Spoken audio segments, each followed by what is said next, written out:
Alright. Alright. Hello, everybody. Finally back with a couple of things going on. I'm back from being very, very ill. Mostly back, I guess. I caught a bit of the con crud after I went to Eternal Weekend and managed to survive Monday when I was just exhausted and slept through the stream. And then Tuesday was my last actually feel decent day. And that was like my sailing away from Legacy for my departure from Legacy for a little bit stream, and I said I was going to focus on Modern as I prepare for this RPGQ. Anyway, thanks for the 1-bit army.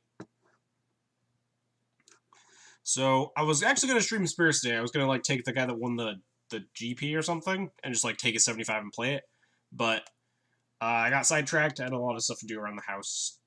This got off late from work today. A couple of things that just got in the way. So maybe Spirit stream tomorrow. We'll figure that out. Kind of play by ear, but just fell back on the old standby of Blackweight Eldrazi taxes, which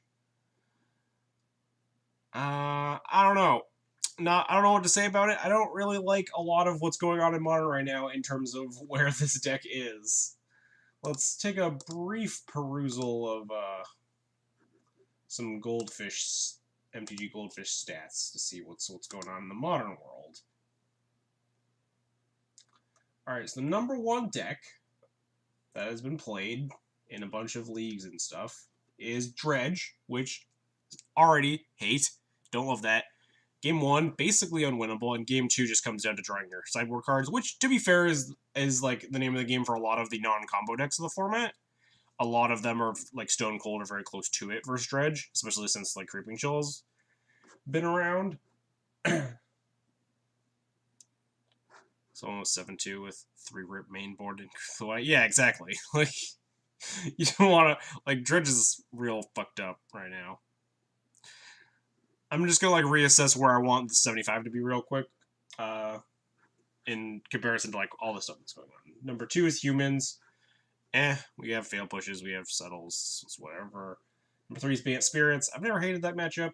Feels just like a slower, clunkier humans. Like you have a lot more time to get your like Wasteland Strangler or Displacer synergies online. Tron, which I think is why I was playing like the Surgical over like a 4th Rip or a different Graveyard Hate card, because Surgical is like this weird Graveyard Hate card versus Dredge that can also side hate Tron or like Valakut decks with Ghost Quarter. But I don't know if that's probably not a good idea.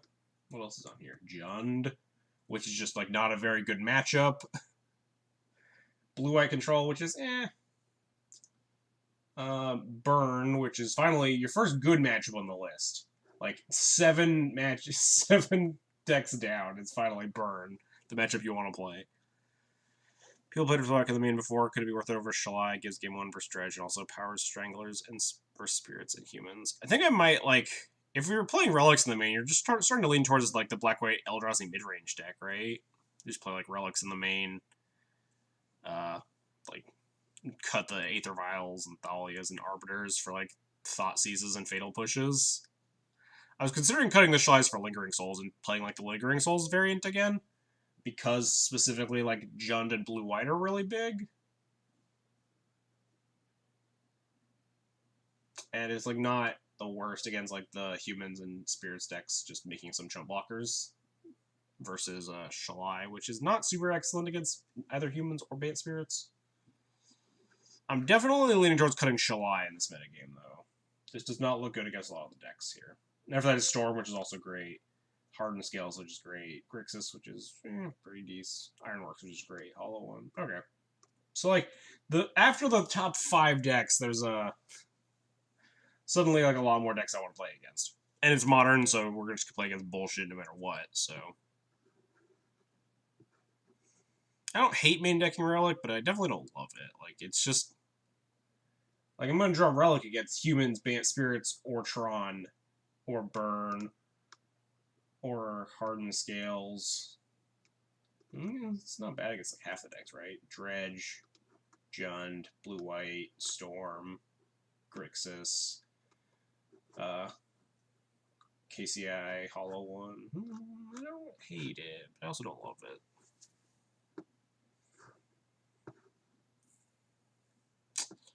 There's a lot of like weird things that I don't really like. A lot of stuff that's going on with this deck right now.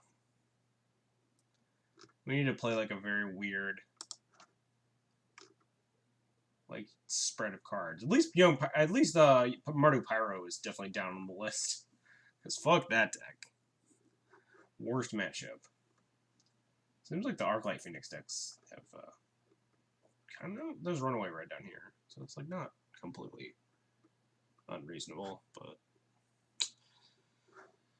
what do I want? I just want to make sure that the dredge matchup is actually planned for, which is at least 4 pieces of graveyard hate.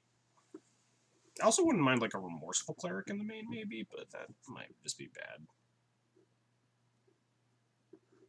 This archetype might just need like a complete overhaul or something. I am just gonna like run it through a league, but I don't expect this to like. I don't think I would be here in a typical like Death and Taxes variants in Modern right now. Like if you gun to my head was like, hey, register 4 Aether Vial, 4 Thalia, 4 Arbiter in a Modern deck, and like build one you actually wouldn't hate playing. I think I'm playing Green White right now. I messed around with like some different builds, but I never got around to testing them between like Eldrazi, Green White Eldrazi Taxes, like Green White Bugler, or just like normal Green White with no colorless or no Buglers. I think Green White has a lot of upsides, especially with stuff like Scavenging Ooze and Noble Hierarch being able to power out things. But enough of that. I need to actually like make some cuts here. Or do I? I do want to cut these Shell Eyes. I want to cut these Shell Eyes. I want to play Lingering Souls, I think. For lack of another choice, I think Lingering Souls is just nicer against Jund. I think I'm also going to like do the sacrilegious 3 Thalias that I hate. Because just the Thalia Lingering Souls is like a serious non-vote. And again, looking through this list, there are a lot of decks that you don't really want Thalia against. Humans, Spirits. I guess not a lot of decks. Hardened Scales. But Humans and Spirits are big ones, and I don't mind cutting to 3 Thalias if we're going up Souls. Play the 4th in the border of the Bitter Blossom, because I don't love Bitter Blossom right now against Jund, when they have access to like Abrupt Decay, Assassin's Trophy sort of things. I'd rather have non-permanent based hate. We also have these Gideons. I still don't have Bitter Blossom versus Blue-White though, so maybe like cut a Gideon instead.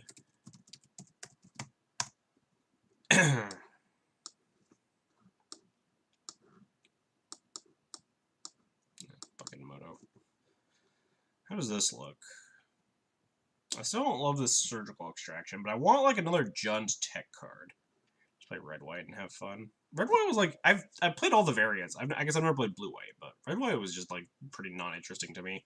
None of the red cards are super, like really drawing me to want to play the archetype, right? It's like Magus the Moon. And like, fuck if I want to play Magus the Moon, right? Card's very uninteresting.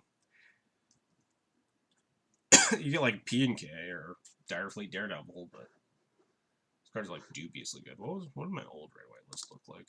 I like copied this from like a GP top 16 or something. Yeah, you get Bolts, Daredevil, P and K, and Maguses. That's it.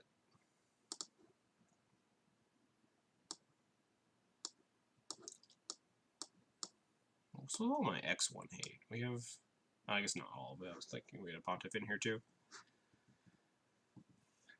Play Free Win Red. Oh god, that deck looks miserable to play. It's just like, oh, let's play Blood Moon, Chalice of the Void, and Ensnaring Bridge with like rituals and Simian Spirit Guides and see how many people we can cheese out of wins. Like, that deck looks like an absolute dumpster fire to play. Max the Moon in the Bolt format. Yeah, Max the Moon, not super inclined to. I don't know. I don't like the Red Splash that much. It just, like, I don't like Kiki Jiki. It seems real ambitious.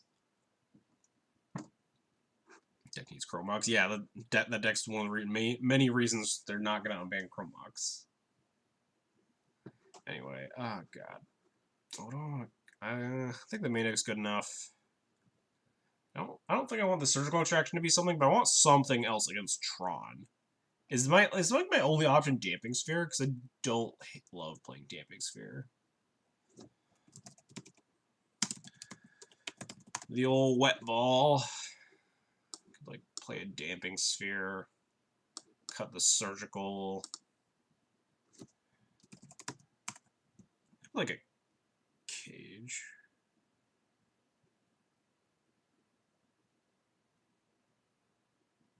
Relic, cage. I don't love cage.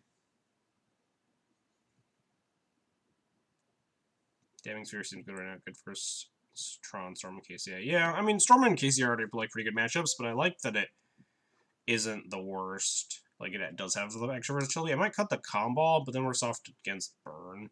I might actually be bringing 0 cards versus burn after if I cut the combo. It's just a shame. I love playing combo so much, but he's mostly good in matchups where you're like already very solid. Yeah, we'll cut the combo, I think, for another graveyard hate card.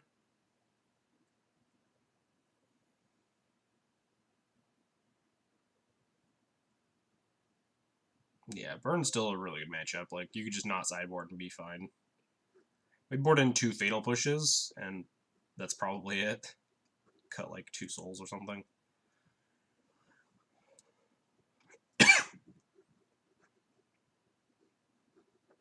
I guess we'll just go with a Relic. Relic's good. Like, Relic can be brought in against the blue-white decks and Jund without, like, hating myself. The fact that we're playing 3, like, triple Rest in Peace is literally just for the combo decks, though. The decks that aggressively use their graveyard, like Storm and KCI and especially Dredge. But I don't like playing quad Rest in Peace. It just feels like very clunky in a format like Modern. And also that's why I kind of hate that Dredge is a really good deck in Modern right now, is because it really like narrows down your sideboard slots because you have to play a bunch of stupid shit like Rest in Peace that's not necessarily good against a lot of the format. But this looks like I don't hate myself playing it.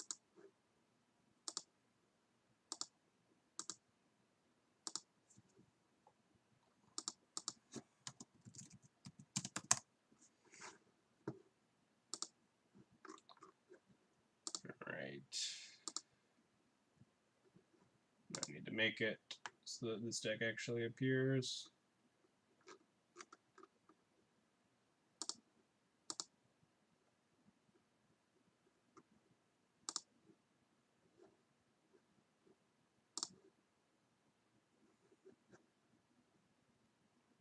Alright.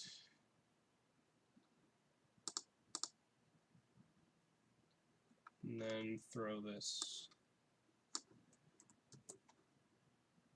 list into Cardboard Live. So wait 5 weeks and the band secret implement that creepy chill just accidentally made it into a set. Yeah, they really fucked up with that card. Like, why do you not cast it? Casting it and then like exiling it just seems like a much cleaner way to do that card. Like, why make it a trigger? Not that like casting it would be a big difference in the power level of the card. I think Dredge would be like still very fucked up, but at least you like remand it or just like logic knot it as a control deck, or like you have to play Thali attacks if you're against humans, or you could like spell queller it, sack a mausoleum wanderer and stuff. It's like a lot of noticeable difference if you just say cast it and exile it instead of just, oh, you just get a free lightning helix to the face trigger.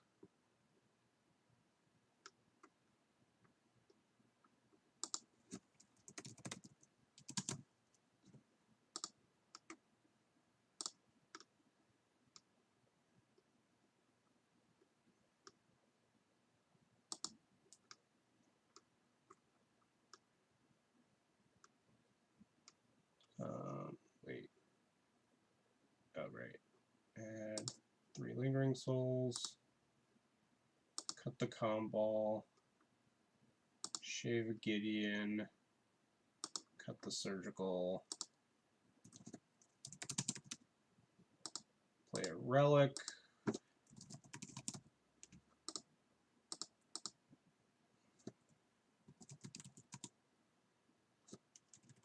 Play a wet ball. And what was the last card I added? Oh, the 4th Souls.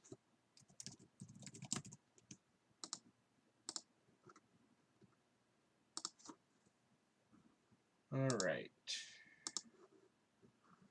I gotta make sure Alright, so that was a lot of unnecessary housekeeping that I just, like, didn't do because I was really busy beforehand.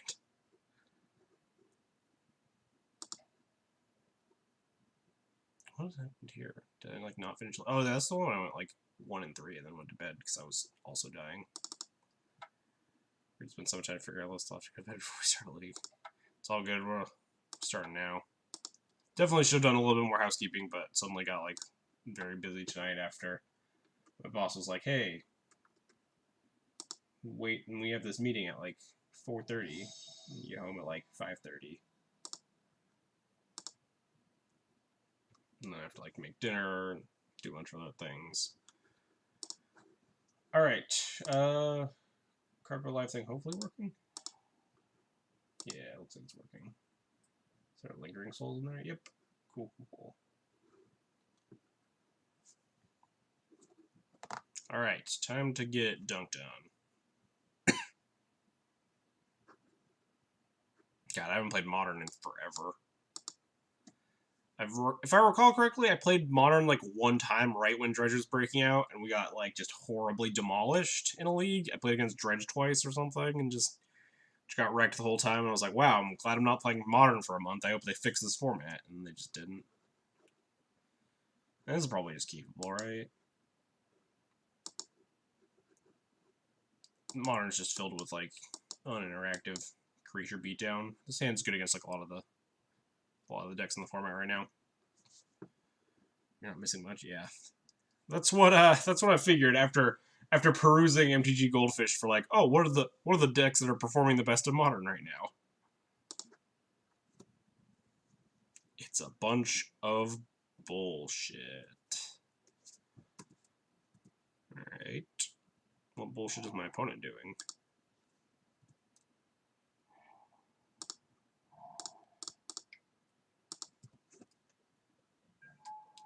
Polluted Delta pass is kind of weird. Just straight up Water Grave, huh? Not Shadow, because they don't seem to be shocking.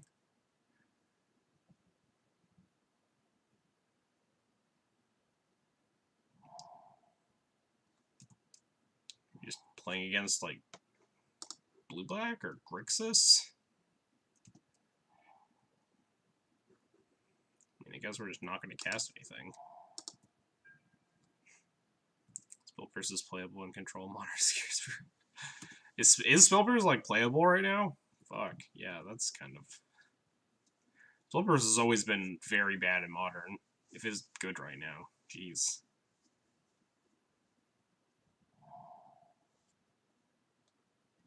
We were just playing as fairies. I saw fairies do... Didn't it, like, have a reasonable GP finish? We're just playing, like, land go.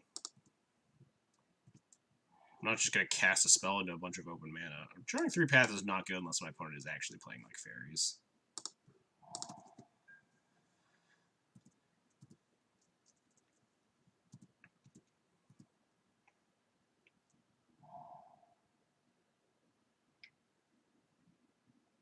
Yeah, that's not great.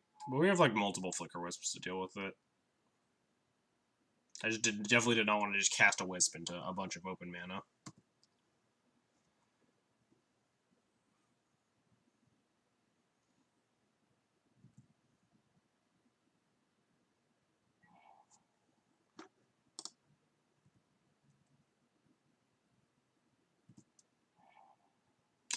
Displacer's nice. We can't leave up 2 mana, but we can...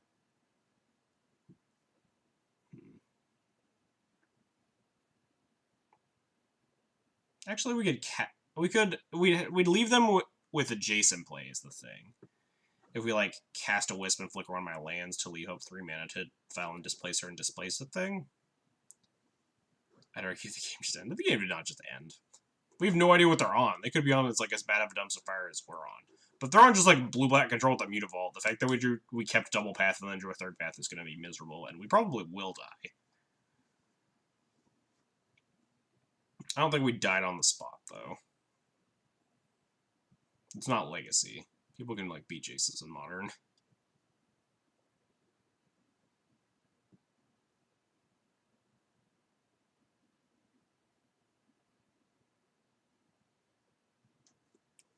No one will ever be on the same tier of shit. I don't know. I've seen some pretty bad dumpster fires in my days of playing Modern.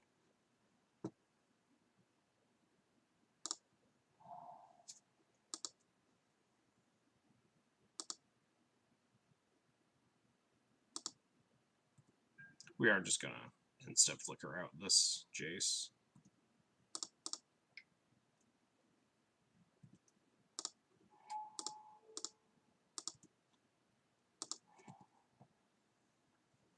I'm probably gonna path my own Wisp if they kill it.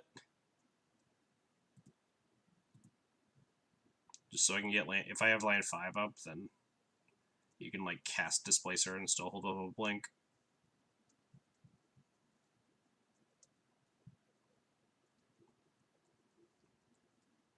If they let me untap Vial before killing the Wisp, then we just get them. What happened to good Modern decks? I don't know if I've ever played a good Modern deck on stream before, Static. No, I played 5 Gorilla Humans once on stream, I remember that. I was going to play Bant Spirits, but a bunch of other things. I had a bunch of other things to do, so. Seems like weird sequencing there, but okay.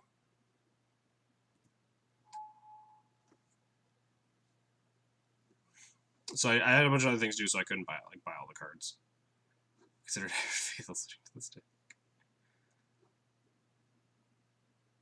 Hey, most of these cards are playable in Legacy. How does Chumi evolve? Maybe I'm not pathing this Wisp. Yeah, sure, it's dead. Especially because we might need to discard some. I think I am going to path this Mutavault, though.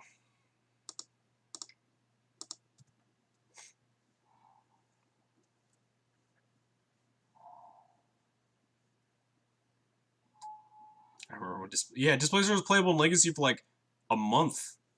It was awesome. People were talking about like playing 1 or 2 Eldrazi temples in the list just to power up your Displacers. Oof, that was a good one.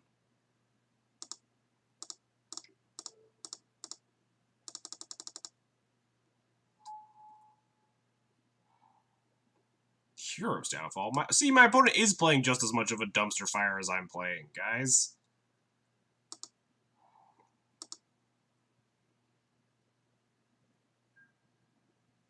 I don't think I'm going to flicker out the Jace. They do get the Brainstorm, but I'd rather, like, let them try to Hero's Downfall this Thought Knot or some nonsense. Or just let me untap with a 4/4. I can also flicker the Thought Knot, take the Downfall, but... Maybe TS is the way to beat Grixis.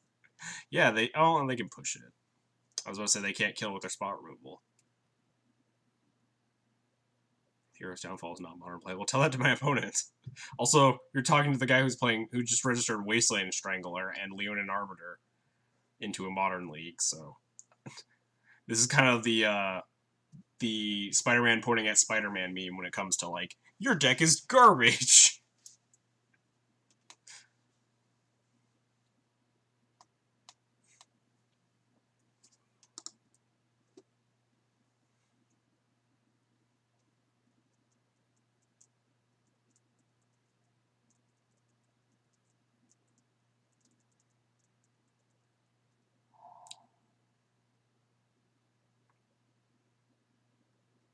I really hope my opponent's bad and just tries to kill this Thought Knot right now. Which, like, maybe that's a line. Considering my opponent just brought this deck to the table. No, it doesn't look like it.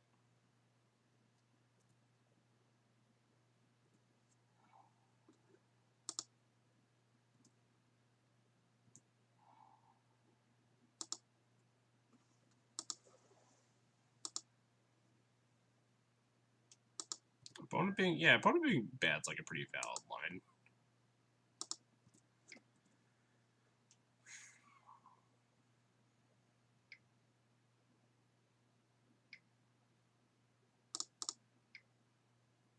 Got a Violent Displacer, I think. Kind of want Displacer in play.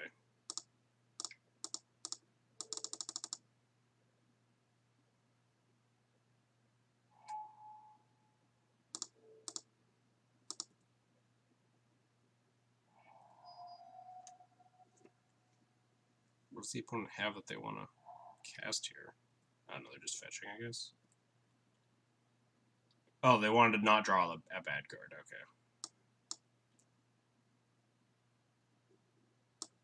Oh, well, I don't want them to snap Hero's Downfall, I guess. I think they can Cryptic Command me. I like tap down my team and keep like wrecking me with these walkers might get a little bit obnoxious. Oh, so we'll snap Hero's Downfall will also kind of get obnoxious. We're gonna take the snap. What's up, Henny? We have Shambling Event too, so the Cryptic Command's not as bad. Maybe I was supposed to actually thought about there. Shambling Event. Yeah, I really wish this was something that could kill a Jace the Mind Sculptor in one hit, or a plus Liliana in one hit. Fuck Shambling Event. God, this would be so much better as a Lava Claw reaches right now. Would have 3 power. Would be able to threaten one of these Planeswalkers.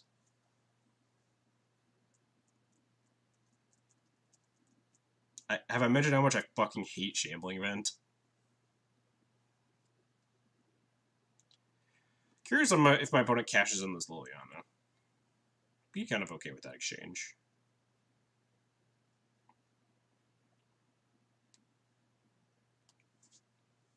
Oh, okay, they're going to cash it in specifically on the Thought Knot. That makes sense.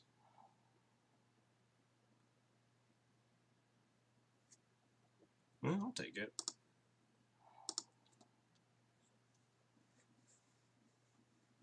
Just play a better manland. You want to name a better manland at black-white? Aren't my other options like Will-O-the-Wisp and whatever the fuck the white one is? Am I pathing this? Probably not. I'm at 20.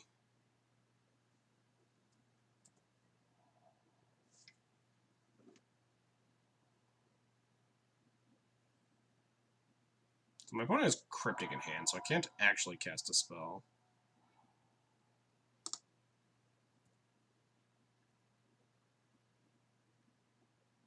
Is it better manland on the other side of the field? There are 2 better manland. Maybe it's not better, or I'd be playing it.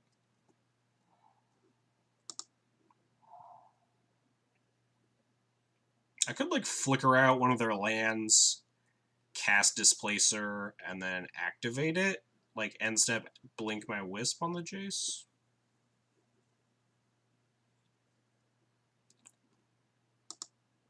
That accomplishes like close to the same goal though.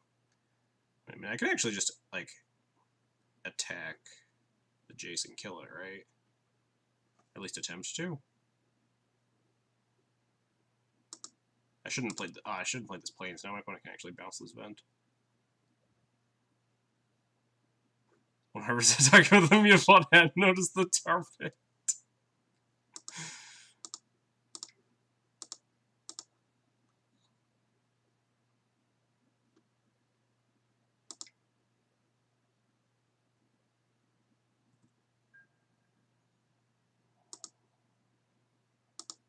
So my opponent like bounces with Cryptic. We can prevent them from drawing with Displacer.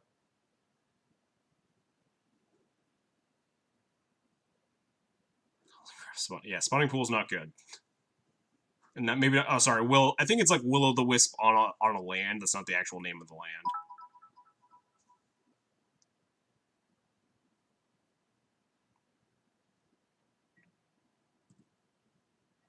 Wow, fucking deal. All right.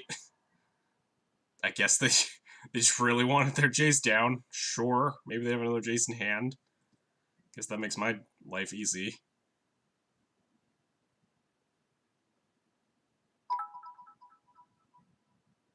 This seems like it could not possibly be correct. I am going to just Flicker Wisp my Vial, just so they don't draw the card. It's, like, pretty free. And so I don't have to, like, recast the Vial. It just comes back in.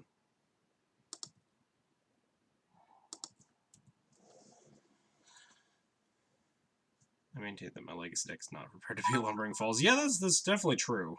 My Legacy deck isn't prepared to beat, like, whatever garbage red cards they're playing right now. Oh, that's mean. I liked my Eldrazi Displacer. Oh, man.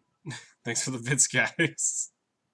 Thanks for the bits. Yeheni, and then Army, and then Yeheni again, and then Patrick, and then Yeheni, and then Army. I don't know why I call Green PM Patrick, but I just call everybody else by their usernames. Are you just gonna, like, minus on my Flicker Wisp?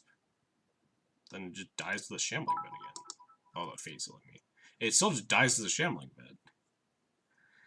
Oh, geez. People are coming in strong. Thanks, Yeheni, and then Army again, and then Yeheni again. Depends on how you meet people. Oh, that's definitely fair. Yeah.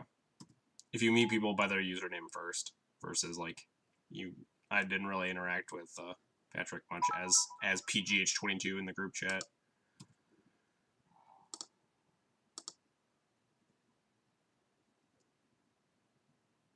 There's 0 cards. I don't understand what my opponent's doing.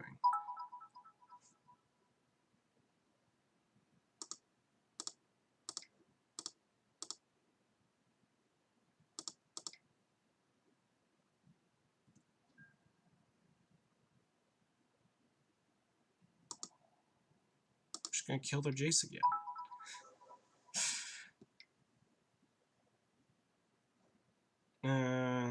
Am I Ghost Quartering this, or am I pathing? I'm Ghost Quartering it.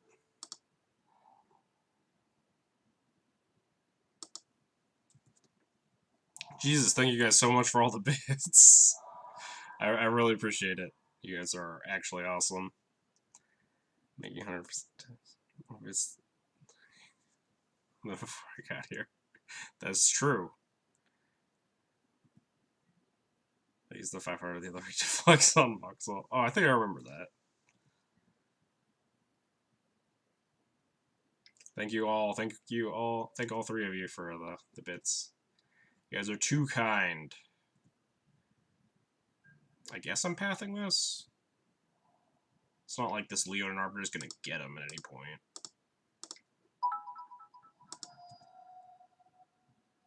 Oh, geez. Static in here with the 300 bits. Knocking everybody else down a peg. Oof. That's going to be hard to beat. They are taking a bunch of damage here. God, I wish the Shambling Fent was just anything that had more than 2 power.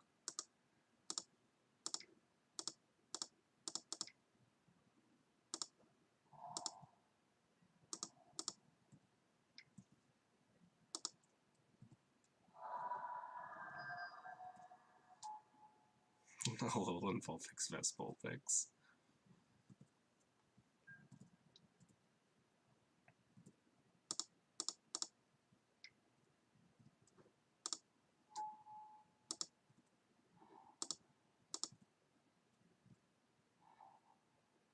Oh, another Flicker Wisp. That's interesting. Do you have more of your deck to die to Electrolyze? What am I wishing it was like the 2/1 double strike thing? Am I just like flickering out this fairy and just getting in? For what? 7? It's kind of a lot. They have a better boss in play. Nah.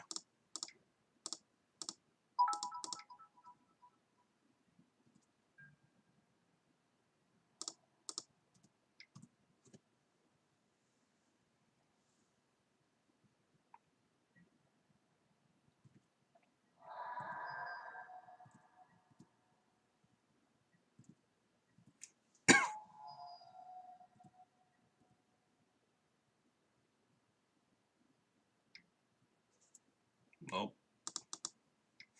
The jig is up.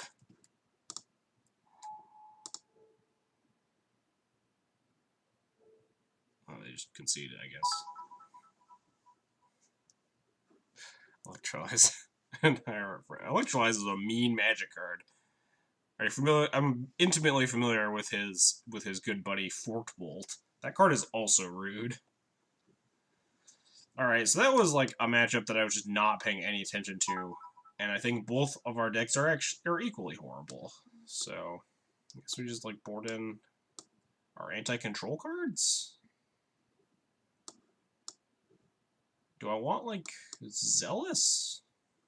It helps against Bitter Blossom, but like they also just had a bunch of man lands. I feel like Bitter Blossom and Snapcaster Mage. We can probably afford to cut like all the paths and a Strangler for that. That doesn't suck. Are they on fairies? I mean, we saw like a bunch of really bad cards that I don't think are typically in fairies, right? We saw 2 Heroes Downfall, a Snapcaster Mage, a Cryptic Command, a Bitter Blossom, a Jace the Mind Sculptor, a Liliana of the Veil. So, Electrolyze and I have a strictly professional relationship. Get out of my chat. Electrolyze, this is Electrolyze free zone. Let me adjust this cam. I keep like leaning down over here and then like I'm going off cam. I mean, Leon Arbor also sucks here, but I mean, these small removal spells are really bad. We did manage to win on like a triple path hand against literally no spells were cast until turn 4 Chase the Mind Sculptor. And we beat them and it wasn't very close. Guess I'm just gonna submit this.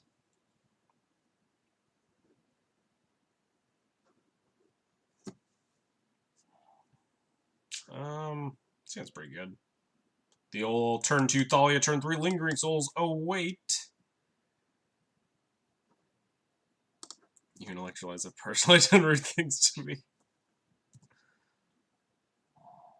Yeah. Thank you to all 4 of you that were going ham with those donations. It's like the most that's like the most donations I've got in a very long while.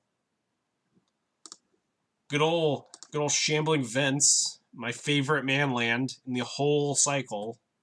God, I hate this card. Have I mentioned that yet today on stream? Oh fuck, we're dead. Can't beat that.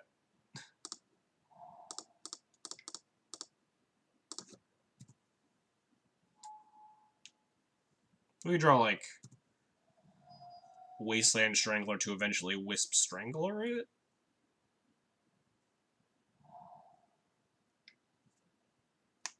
Good old 2-mana Serum Visions. That's what I like to see.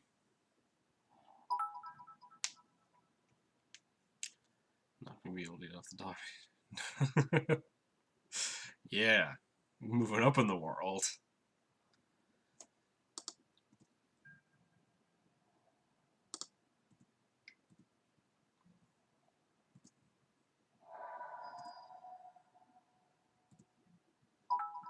Yeah, I think I'm just gonna Ghost Quarter my opponent.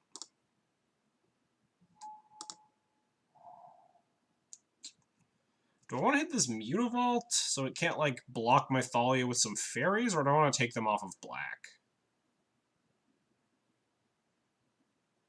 Jeez, thanks again. Thank you, Static, and thank you, Yahani, for those 100 bits. I do like off black. Then how am I going to attack into this Mutavault? I'll blindly listen to chat because I'm very tired and don't have any thoughts of my own. Like, my opponent just passes the turn. Do I get to attack anymore? It was like, I guess, Flicker Wisp out a thing and attack still. Field of Ruin me, do it! Wow, aggressive. The Madman. Actually went for, like, the Stone Rain trade. I'm totally fine with that. I wonder if I attack with this Arbiter. Probably.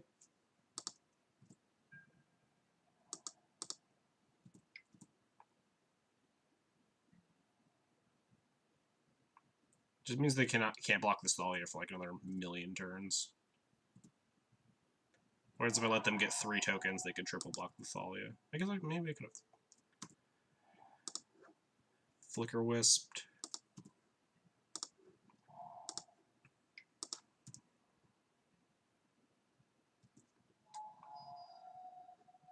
don't think the opponent knew that was about. Oh, the opponent thought that they could like search and they just get like the free stone rain and get their land or something.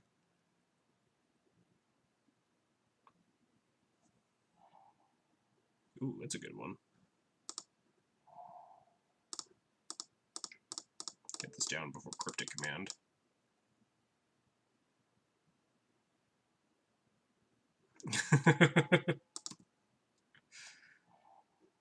Oh, that's a hand of magic cards.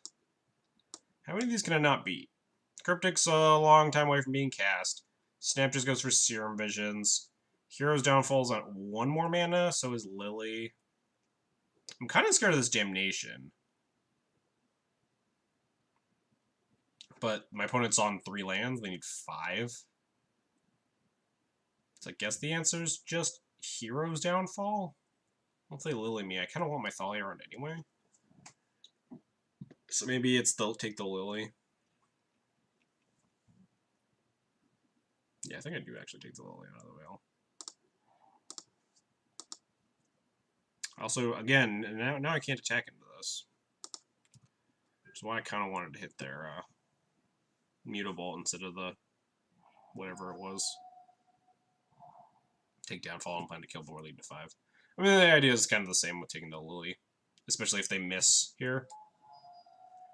Then we get to, like, deploy more things that are immune to the...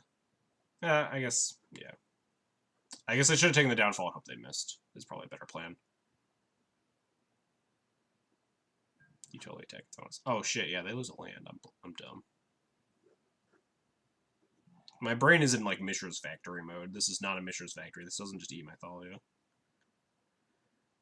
So now they have 3 men up, so they have a Snapcaster Mage. Which I guess could triple block the Thalia, but that's it. They can also double block, like, triple block the Thought Knot here. Can also just Flicker Wisp my Thought Knot. I'm gonna attack with both. I'm lazy.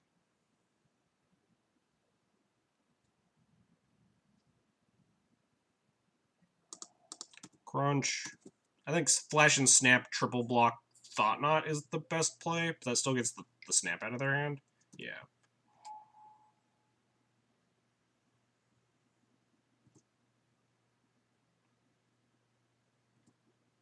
You like it more than Modern. It's hard to like things less than Modern right now.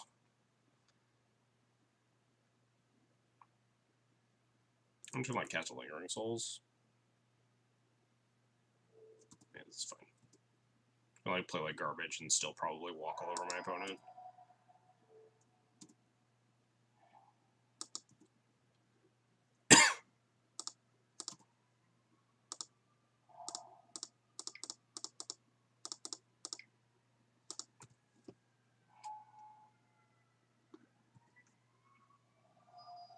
Grixis beat a Danto Vanguard.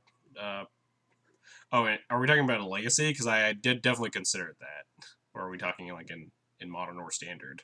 Did someone say Grixis when you were talking about Standard? Was not actually watching.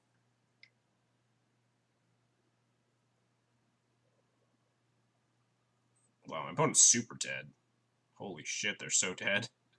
They're just like dead to their own bear boss, and we just wisp this Pharaoh, get him for 4.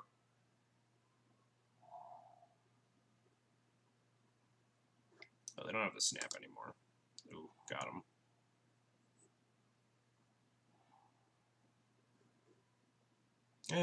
I guess we thought not this Damnation now.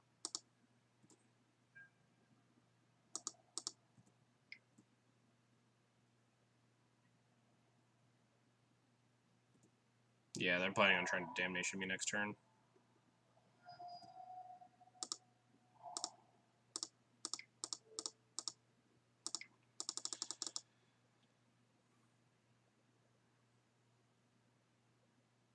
He's dead. Yeah. Alright, we got him.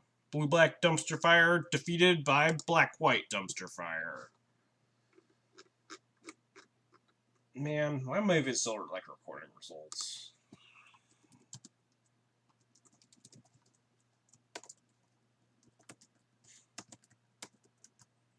Guess we technically did win. Certain dominance by using the first ability on Temple. That's the BM I never consider. My brain is so hardwired to always like tap that thing for double.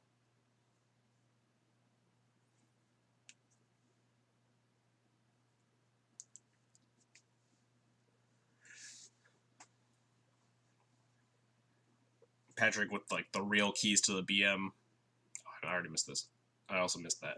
You're talking about Legacy. Well, I mean, they have like for Legacy, I think Grixis could definitely beat a Daunter Vanguard because they have, I guess, postboard because they have Marsh Casualties and Toxic Deluge, and Liliana Plus. They have Liliana in the main deck too. Yeah, never mind. A Daunter Vanguard's bad.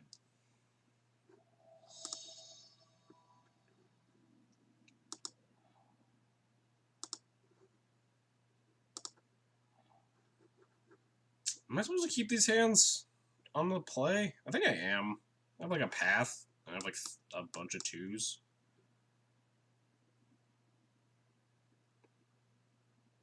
What happens when you play Hearts? You become a BM master. I'm definitely not a BM expert. I think I was supposed to keep this hand on the play.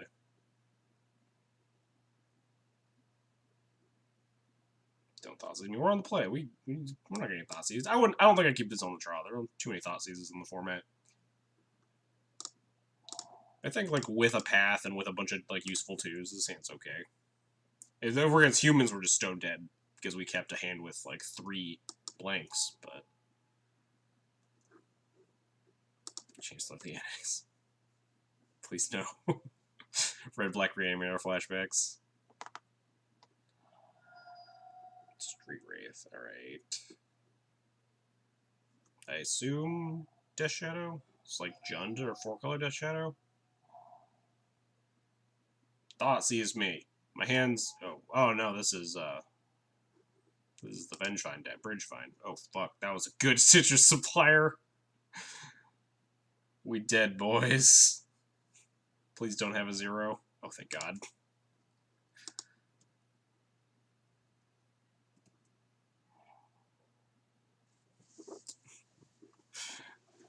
That was a really fucking good 0.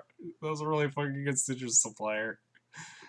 I'm really tempted to just slam Arbiter to hope to like cheese my opponent out of being able to cast multiple spells.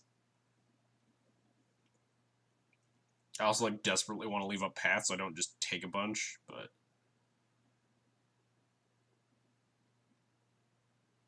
you can't even skip because your tournament gave away every card in my deck.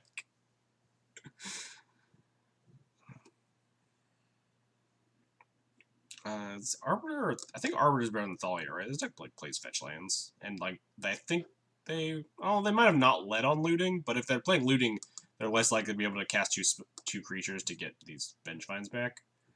So I think the plan is Arbiter and cross my fingers. Hope their hand is just a bunch more fetch lands.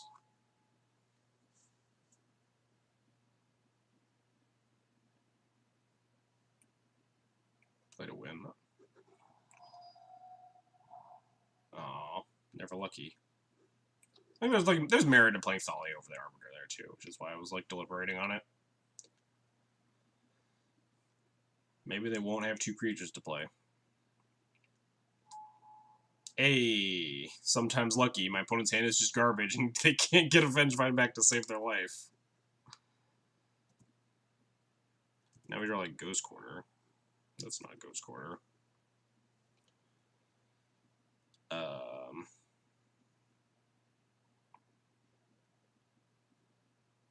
They have 5 cards. They're gonna get these Vengevines back eventually. I think I'm just gonna Violent Thalia and pass rather than playing out another Arbiter.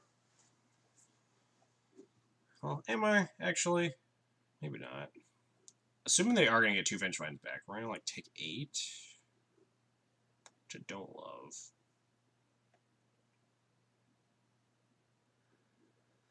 Then my mana will be open and I'll have a Violent 3. Yeah, I do actually just want to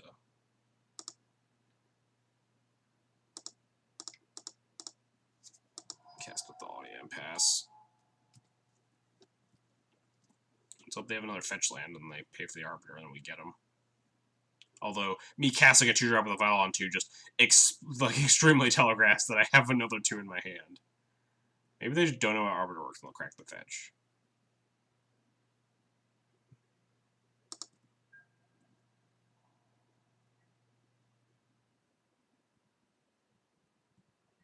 Yeah, I don't really care if they crack this fetch. Nope, nope, they didn't. Alright, well, goodbye, Bloodstainmire.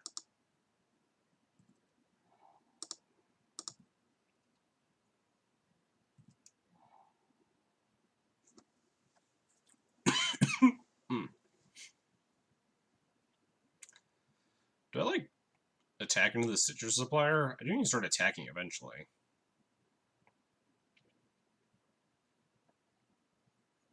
If they do manage to get back their street or their Vengevines, we can, like, path one and wisp out one. Hmm. I like mill 3. What's the worst that could happen? More Vengevines, I guess. Gravecrawler? They don't actually have any more zombies if they lose their supplier. Eh. They're at 11, which I have not noticed. They have shocked a lot, so I think we're just going to get aggressive.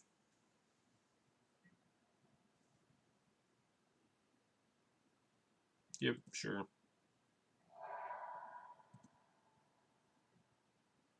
They milled a looting, but that's never getting cast, so...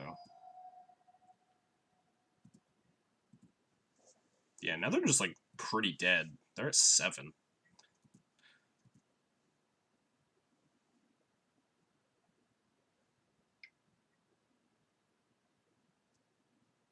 What's the worst that could happen? I'm about to get quad vine. We could beat quad vine with our hand. Like they can mill 2 more vines and we still win. Ooh, necrotic wound. That's interesting. Well, this is a weird bridge vine variant. It's like the hollow. It's like the old hollow one bridge vine decks. Probably should have guessed that when I saw Street Wraith. I don't think that's like super common tech.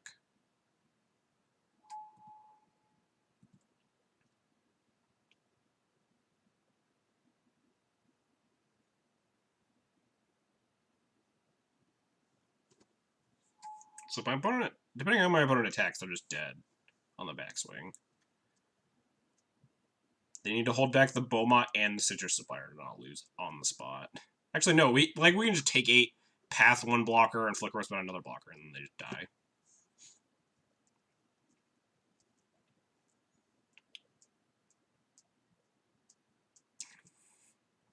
Love how everyone just jumped on me for saying what's the worst that could happen.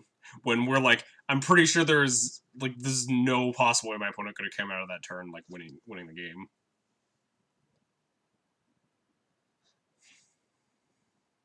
Opponent has no mana.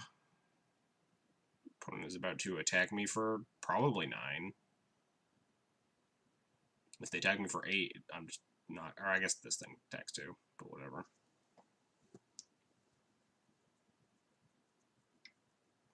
Wow. Oh yeah, these things don't like they don't have to attack. But I'm just on the extreme defensive. Guess we just eat it, right? Just Violent Displacer. If my opponent's playing that conservatively.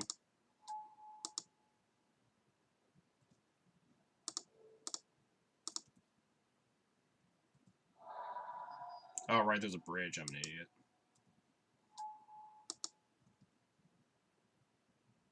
So very sure it's God, I hate you guys so much.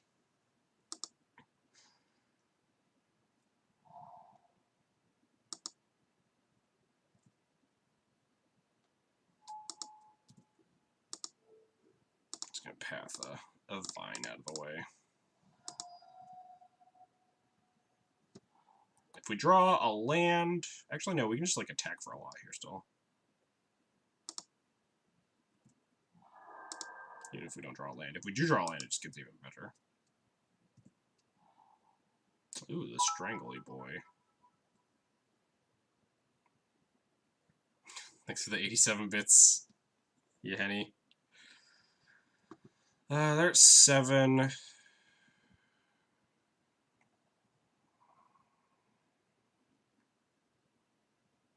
We could just, like, Flicker Wisp out the Vengevine, attack with everything. They can, like, block, block, block.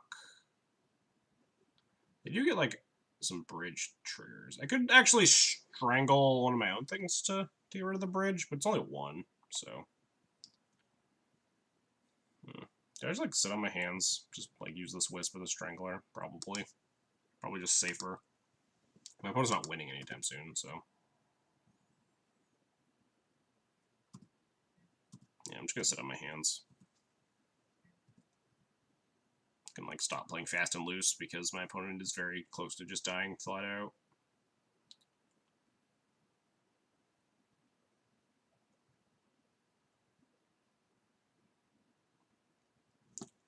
Blocking that blood gas was really dumb, but I'm gonna feel like an idiot when I like lose this game because I just like made a bunch of dumb decisions, and I was like, oh, we can't possibly lose from this board state. And I just like misplayed a whole bunch. Yeah, we're just gonna like take 2 this time, like not an idiot.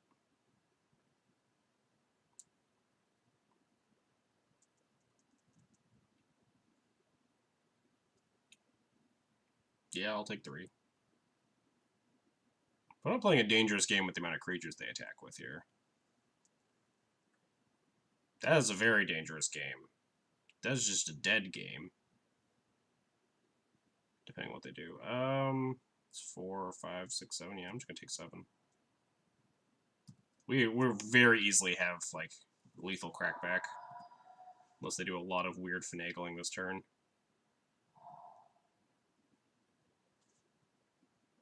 That was a weird attack, considering how much they like postured to not die last turn.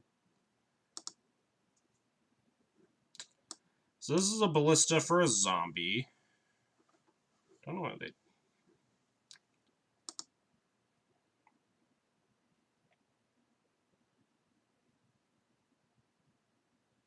That's fine.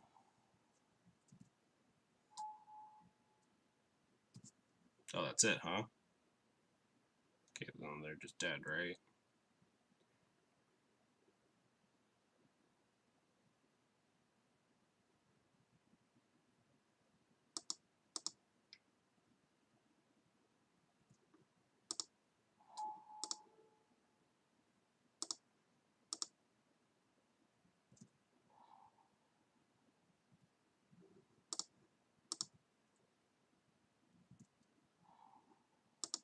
Hey, we also drew a land.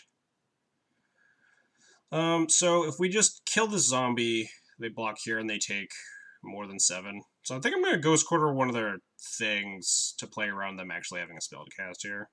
Because that's like the only way we lose, right? Is that if they have some weird interaction piece, like another necrotic wound. I guess I could actually just blink out the zombie and alpha them, right? Then still have Strangler on defense.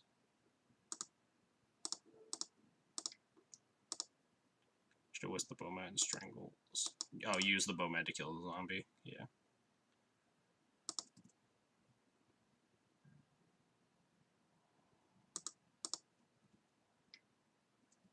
Yeah, we fucked up like 900 different times here, but. Wait. Oh, they have. When did they get 3? Oh, they discarded 2 bridges. That's clever. That's fun. Oh well. I have the Strangler, so.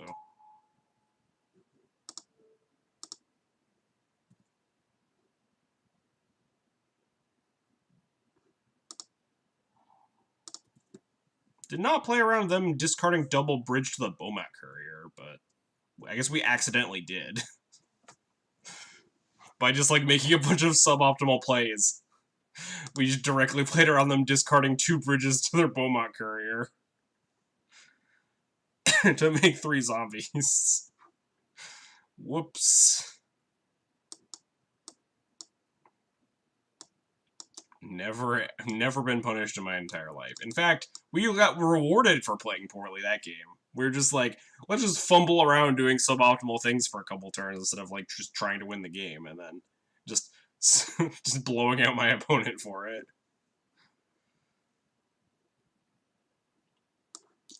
These settles seem pretty good. What sucks here? Lingering Souls sucks. You would have done my... if you would have done my line, they would have had the option. That option. Would they have? Yeah, they had them. So if I had end of turn Violent Wisp targeted the Beaumont, then in response they sack it, make 3 zombies, right?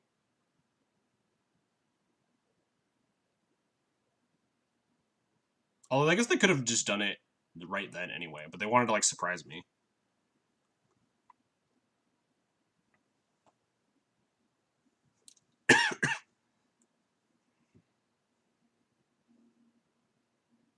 But if we had like aggressively went violent thing, target the Beaumont, yeah, then they would have just had to sack it then, and then we like walk it, like we don't walk into it.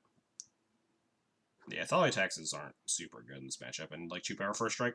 Thalia legend roll is useful, but as a 3 it's less important. I think I'd rather cut Arbiters than Thalias. Especially on the play, Arbiter, like, my opponent does not need more than 2 lands.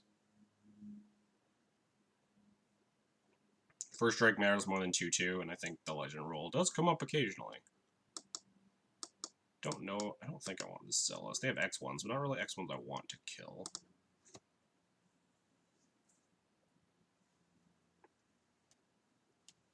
Man, we're just like fumbling our way into a bunch of wins today. I guess that's the plan. I think it's just a snap keep double path rip.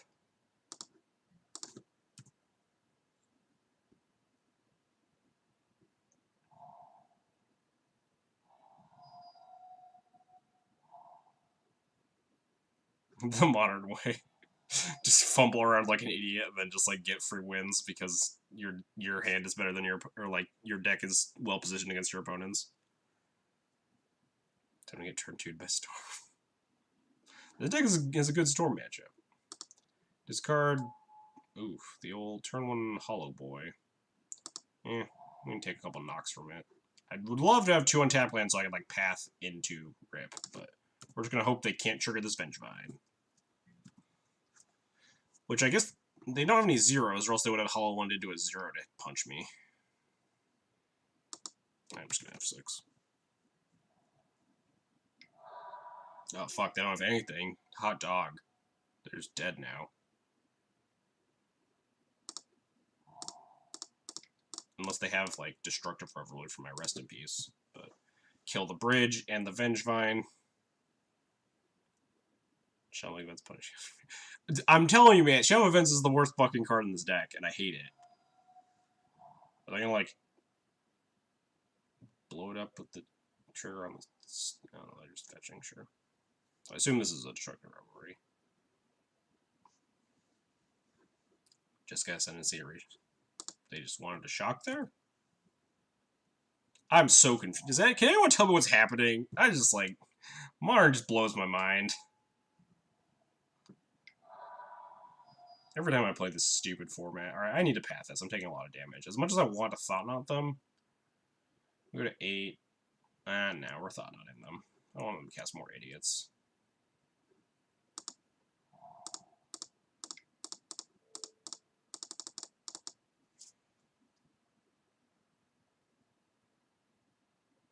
I could also just, like, trade this Hollow one if I really wanted to.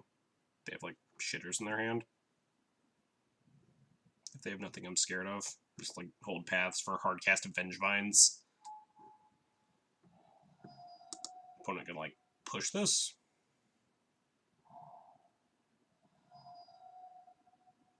We're going to 6 if they push this. Assassin's Trophy. Oh, sweet. Fucking deal. We just get a Plains, now we get to path this Hollow one, and we still get to Thoughtseize them.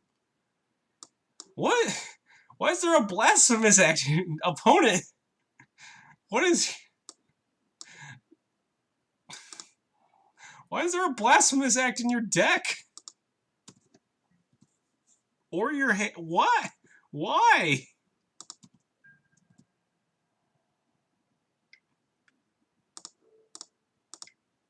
Nice. I'm so good. Yeah, I don't know what my opponent's playing. Did they board into, like, Boros Reckoners? They're gonna get me?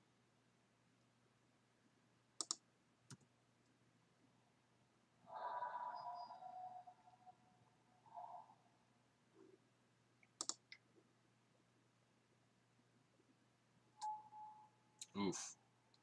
2/2 Ballista. I mean, I guess I just have to displace and blink it, so I can't untap with it. I could path it, but that seems like a colossal waste of my time. Versus, like, making it 3-3. They boarded an Hornet's Nest.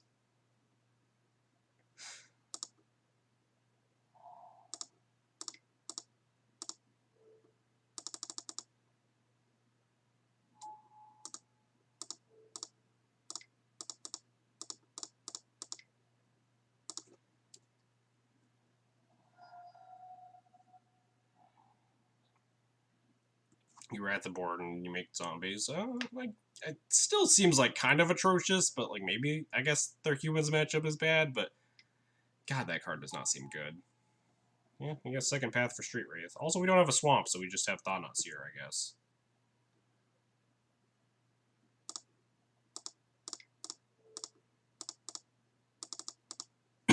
Oops, I tapped way too much mana for that. I'm just gonna path it so I can attack. They're at 7.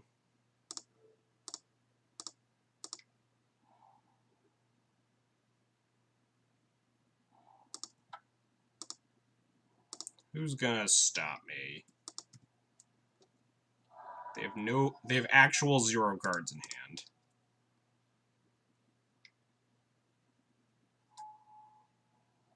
Yeah, cool. You're dead.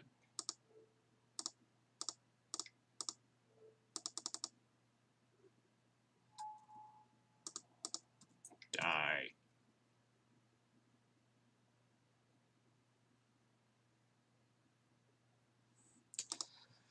What is happening? Can anyone tell me what even is modern? Hold priority and path it. Should use the temple. Should use the temple for not. Yeah, I needed to use the first ability in the temple to blink it and then hold priority and then path it. We're not in for. I'm too confused to BM people. I'm just like, what?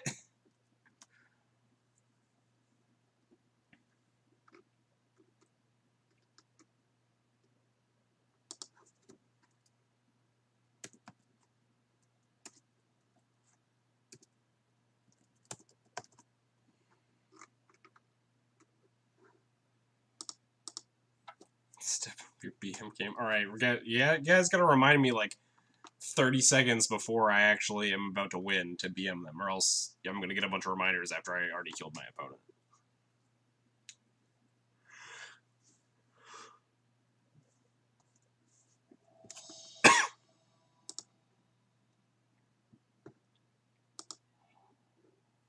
Congo, this league is too great.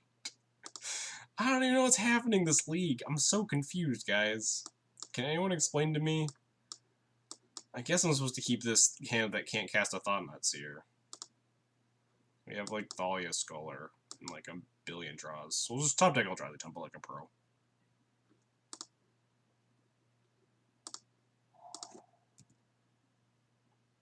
The classic shitty E&T. Yeah, I guess I keep this, like, dumpster fire and hope it goes somewhere. Maybe we'll play against a real deck and I'll get, like, punished for playing a bunch of bad cards. Bloodstained Mire into Swamp. Man, I hope this is Jund and not Mardu. At least we have, like, double 2, so they can't just, like, take us off curve. I'm just casting whatever they don't take. They take Thought-Knot. Like, praise the Lord, I guess.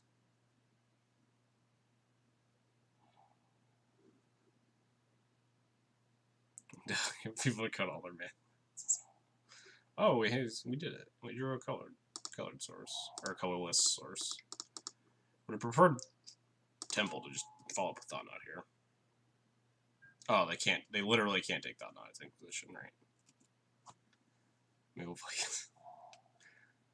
Still holding out hope that this is Jund and not Mardu Pyro, because fuck that deck. Oh, well, we're probably dead. I probably should have played Ghost Quarter in case this is Mardu Pyro and they're about to Blood Moon me, but...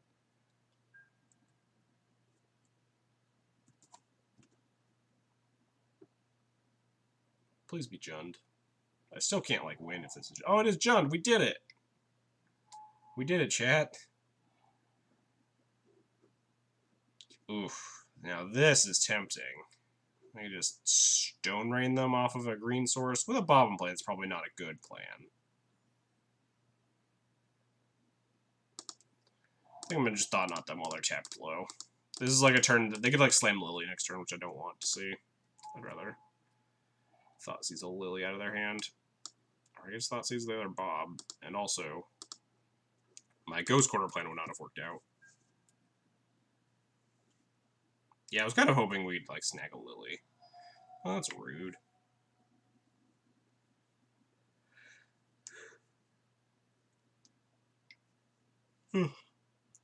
Assassin's Trophy, my guy.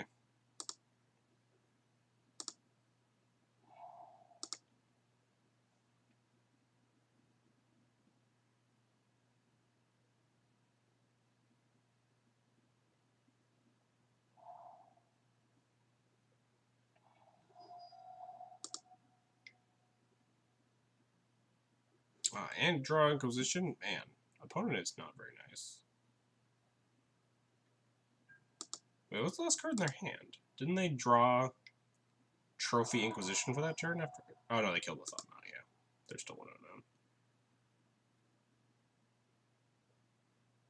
Wow, they have Bolt Up for my other Arbiter. How rude.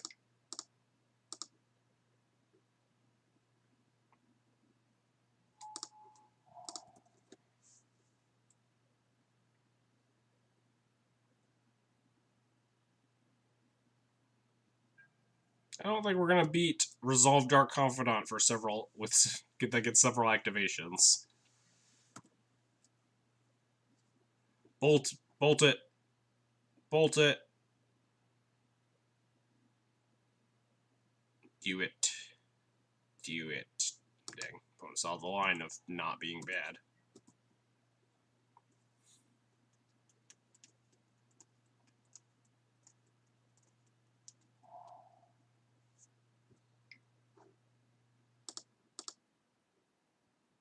Yeah, maybe they'll flip Emrakul. That's a line. Go score this right now. Pay 2 mana if they want to search. Could possibly prevent them from casting something, but it looks like they're not keen on casting something this turn. I consider replacing some of my bad cards with Bob. I've played Bob in the past, but I've not liked it. We're playing Lingering Souls in the grind slot right now. So you can grind out this combo text. Hey, we can finally answer this Bob. Look at that. Take that.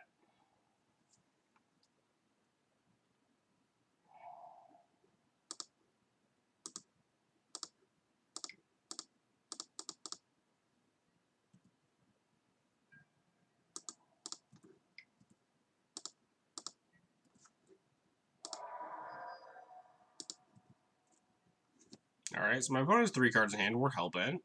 Pretty close game. Wow. Another Bob. Can we not? I can't beat like one Bob. This is the 3rd one, right? Yeah. Strangler? Nope.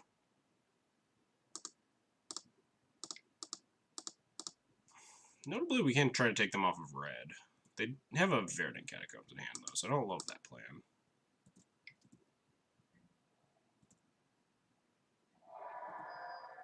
Yeah, Shambling Vent doing a very good impression of a not good manland right now. Man, I wish I could have like pumped it for 3 extra damage, being a Lava Claw reaches or something.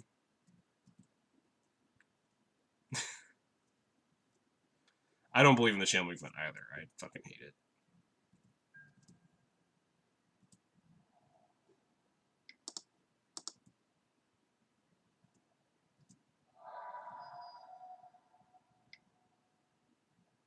Oh man, that's very good against my Shambling Vent.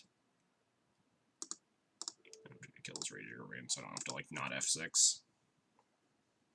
So we need like Strangler into another path or something. The perfect card.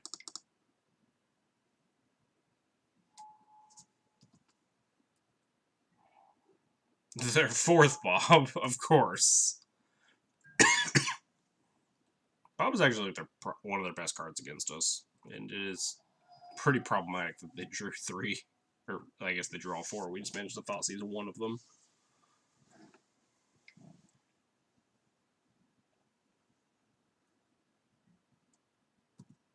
Yeah, it might be time to throw in the towel.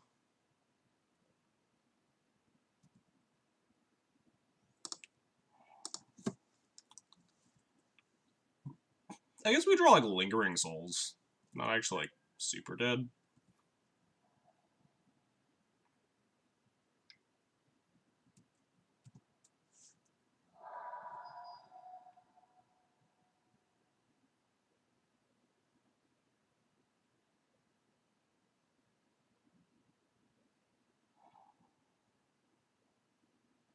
Sucker.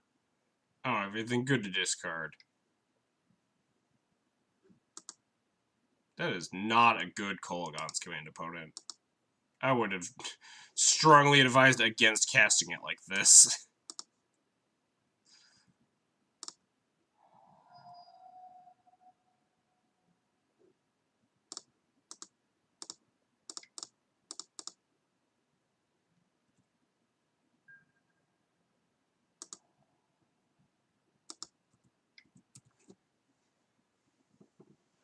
Maybe I should just be attacking my opponent's face here.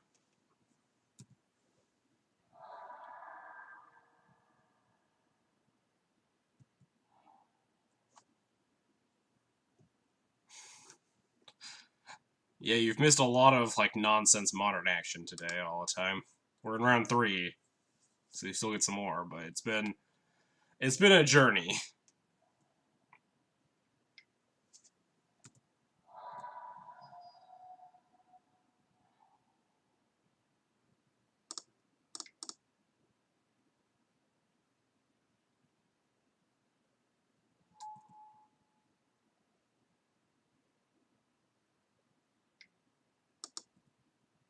Alright.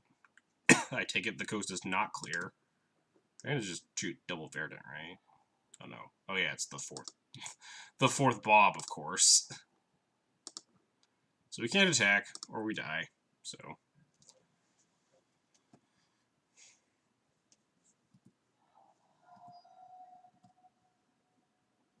what are the odds of getting some green-white action? Pretty good. I'm probably gonna play it. I think green-white is one of the Taxes decks I would hate myself least playing right now. I'm gonna try some Bant Spirits later this week. Hopefully tomorrow, if I can get my shit together. Oh, now we're super dead, right?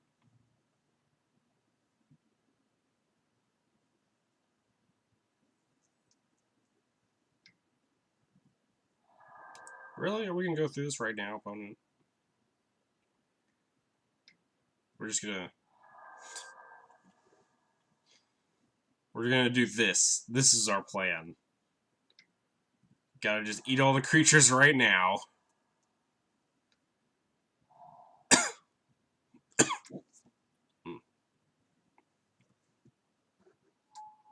Is my opponent going for the BM? I can concede at any time. That's fair.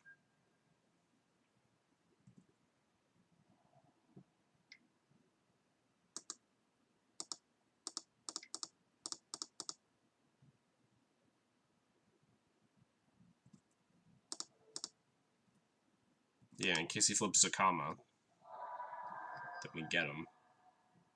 Ooh, the perfect draw. I think if we drew Lingering Souls, we're not actually like dead there, right? If we had like drew Lingering Souls for 3 straight turns or some nonsense. Maybe only 2, like Lingering Souls into Path, maybe? I think Legacy Grixis could be Carnage turn. Maybe not. They have like Edicts. Definitely not a card they want to see, I imagine.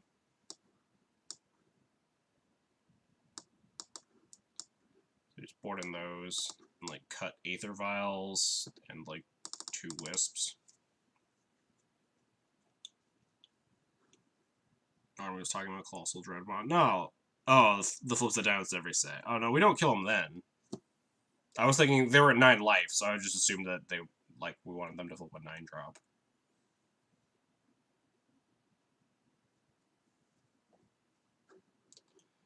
This looks pretty fine.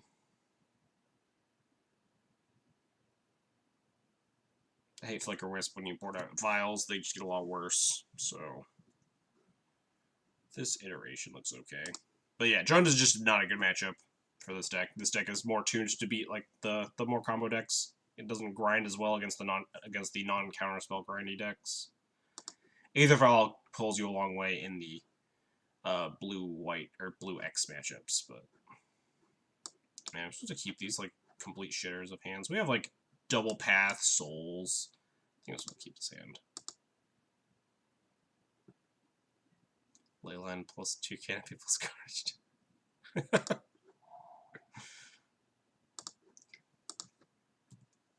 Just vial it in. Easy.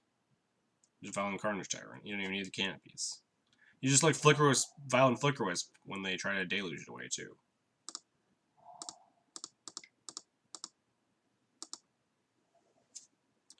Take a look what they got going on over there.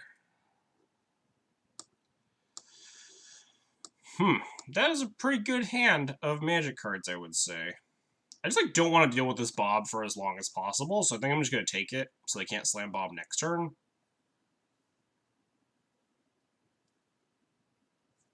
That's a pretty good hand, though. I would love to have like Arbiter plus Ghost Quarter or Thalia against this, but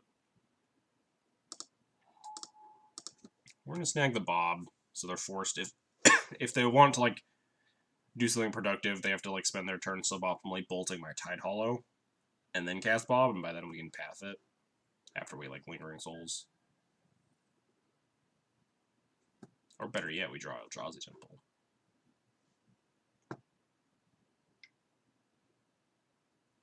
Yeah.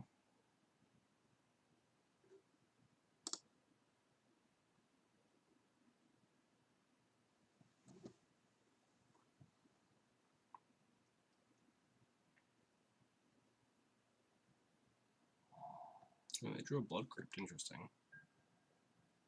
So they definitely have third land now. Yeah, definitely just slamming this Lingering Souls. No two ways about it. We can just flash it back, plus cast Path to Exile next turn, if we want.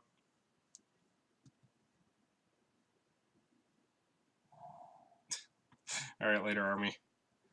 Try running lands. Quite rude.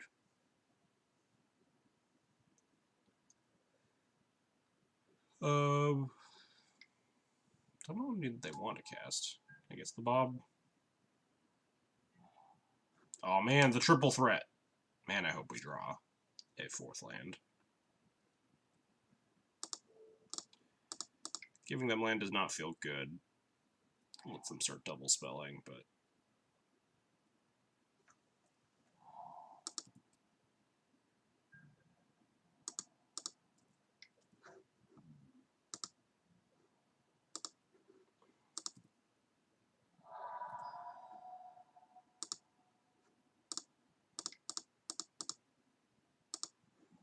nice. I don't know why it does that.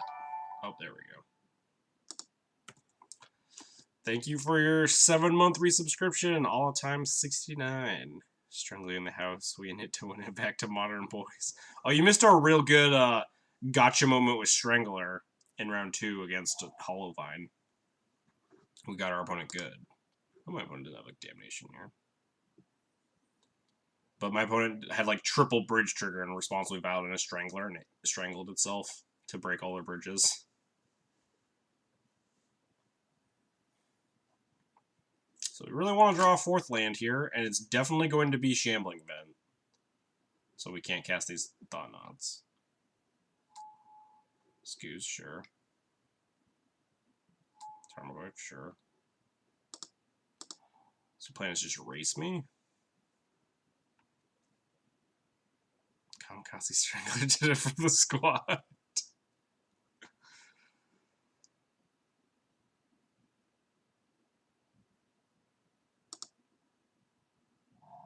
Alright, I'm gonna cast Thought Knot here to see if they like go upstairs with a bolt or something. See what their plan is. We can path this Goyf so I'm not super scared of losing the race. Yeah. I might have wanted to attack first in case they pulled the Spirit. I might have missed on the 1 damage there, but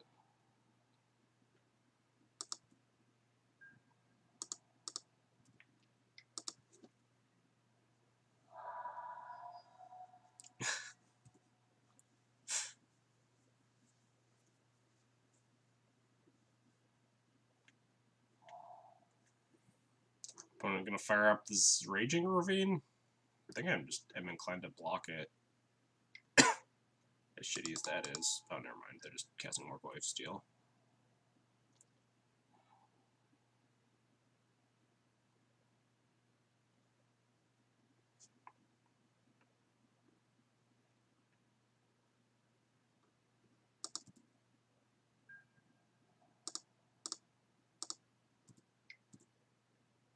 Powerful turn 6 Arbiter. It's gonna be longer than that. I'm not even casting it yet. I think I'm just gonna keep making 4/4s.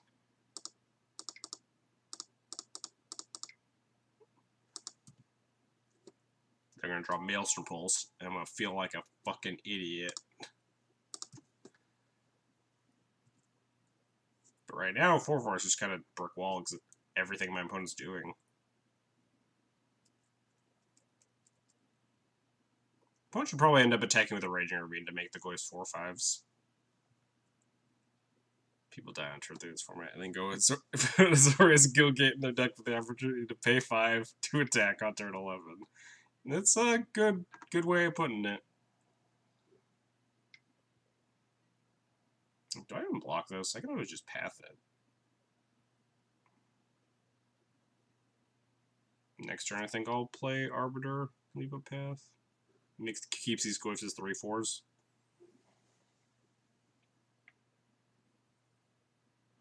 Yeah, we'll take it.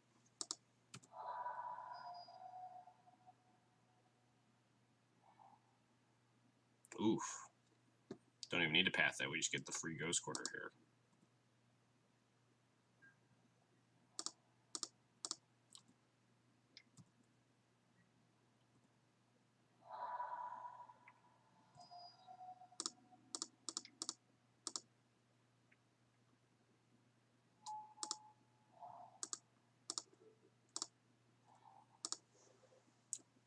I don't really want to path one of these Goyfs.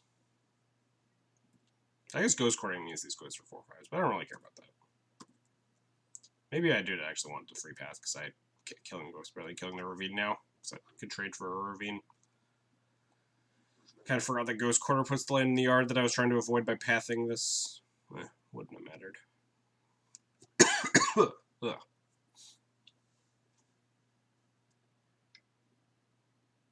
Opponent firing up a Ravine. Fucking deal if that's the case. Make me discard a card, huh?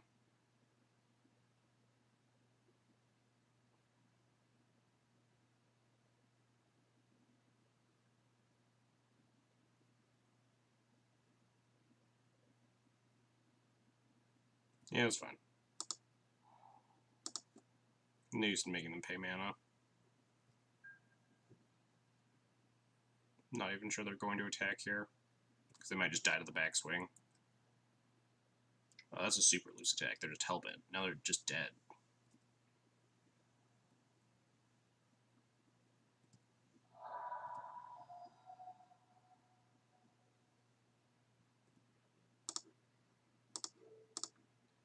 Push the Scoos out of the way. Now they just have 8, 9, 10, 11. They can eat one thing.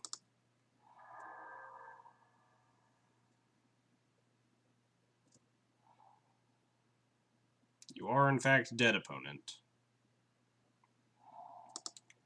I'm going to turn all of my creatures sideways here. Getcha.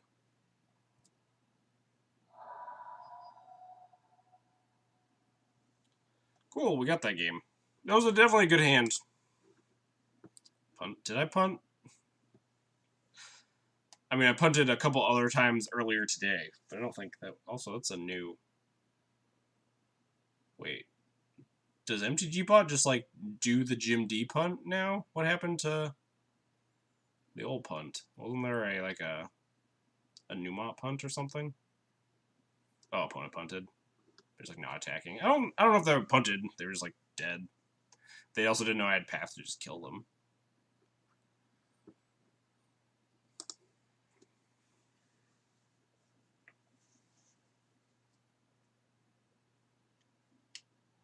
Yeah, what happened to the Kenji punt? It's kind of weird. Oh shit, mulliganing against this deck. This is a pretty solid hand. Threat light, but threat light, we just bottom this threat. Also, just because Eldrazi Displacer is not really cooperating with this hand, so.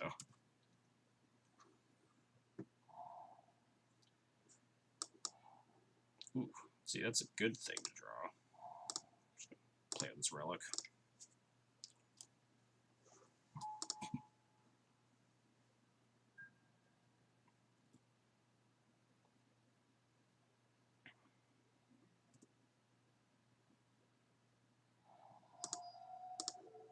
Get you.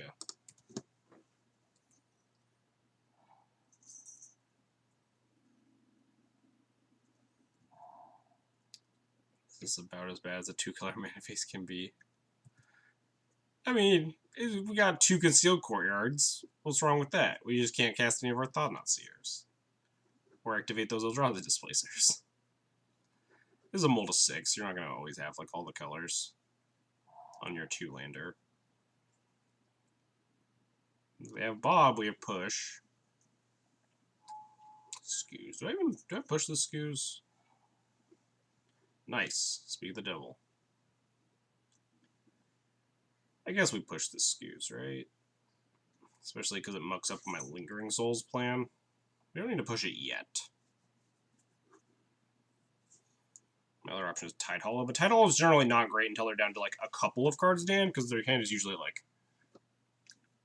2+ removal spells.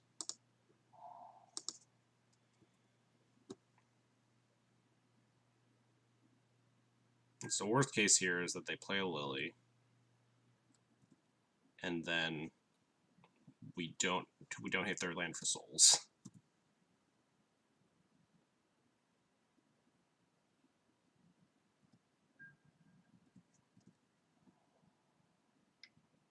I'm gonna take 2 here. I'd rather like push a Skews or something, or push a Bob or something. Might be just taking 2 if they just cast a Liliana or something like that, but on the off chance they play an 0-1 Tarmogoyf, huh? Yeah, I guess we just took 2 for no reason.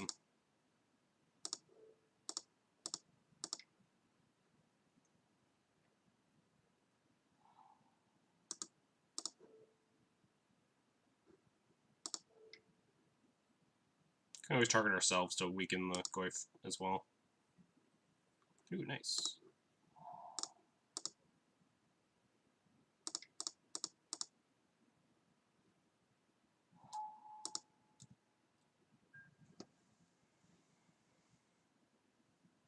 Gonna be sad if they have a follow-up Skews, but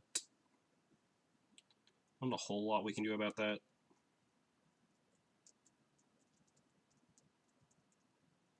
We just want to hit land 4, Thought-Knot them. Take 100% correct. I'm not playing on wing. I mean, like the 2 damage could matter in the long term is my deal. That's kind of mean. Get a big Goyf too. Exiling my push doesn't matter, I don't think. I'm gonna do it just in case.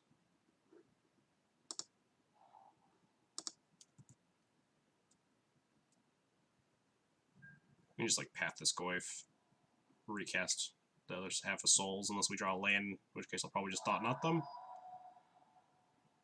Oh, that's kind of tempting.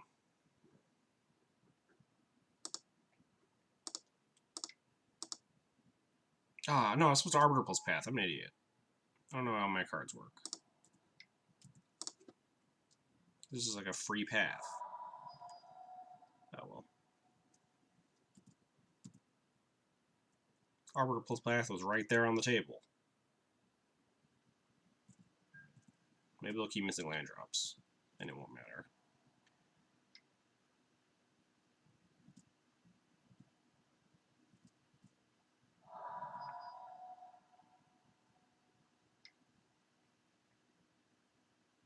Oh, nice. Yeah, this is the plan. I wanted to pat that instead.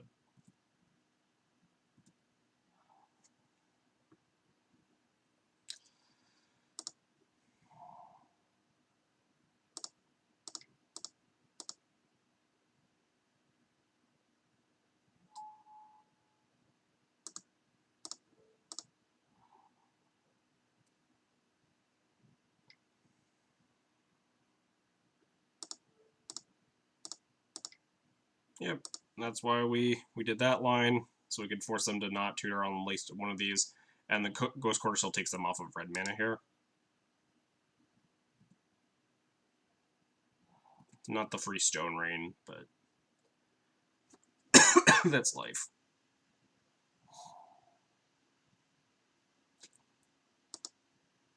Am I in chump blocking duty yet? I guess because I just sacked my own colorless source to this Tarmogoyf. Would have attacked first to see if he'd bolt for no reason. That's fair.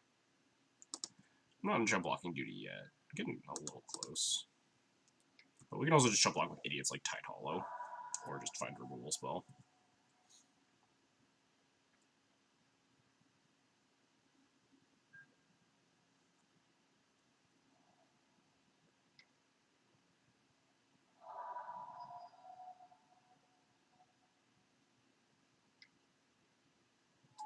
Oof, that's scary.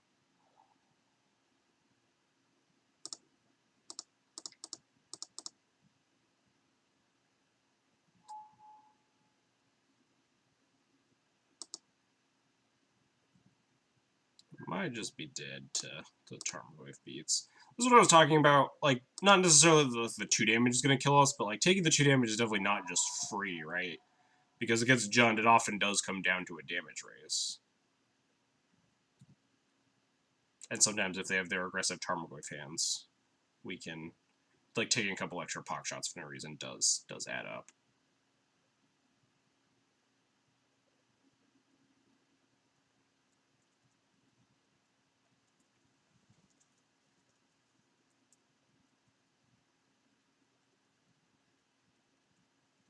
I might have been able to win this game if I had done the Arbiter Pathline just right off the bat.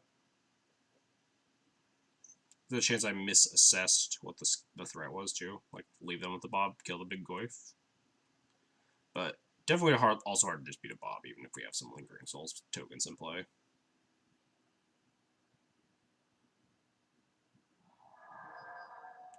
Brutality, that is very brutal.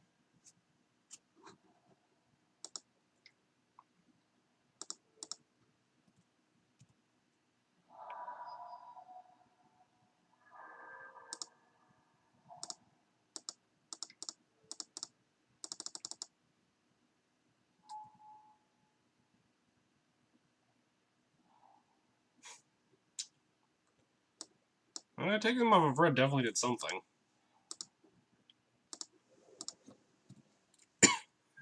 Unfortunately, we can't even, like, stack block and kill a Goyf and hope to top deck a removal spell for the other one, because these are both lethal.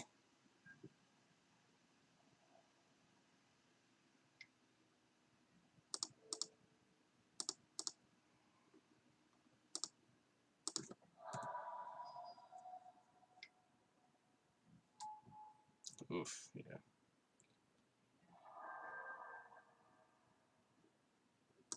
Yep. Sometimes their threat dense hands definitely get you. Obviously, it's matches like that where it's like, oh wow, Rip is really good against my opponent's deck, but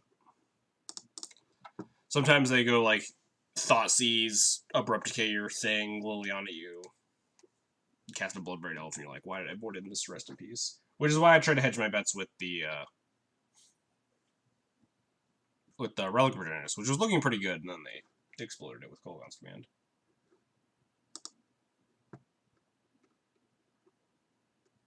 Definitely a couple different points there where we actually could have won the game. I think if I had just pathed that turn, that I just didn't see the Arbiter path line like an idiot, there's a chance that I might have been able to actually win there.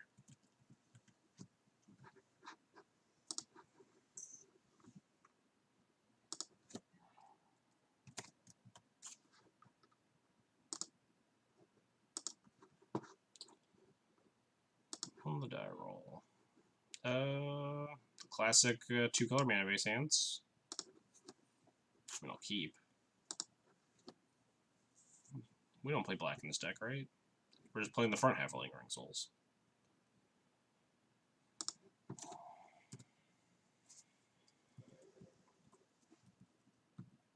Depending on the deck, I'm going to lead with either Arbiter or Displacer. I think it's another Jund deck. No. Well, against Birds of Paradise, we're going to lead with Arbiter.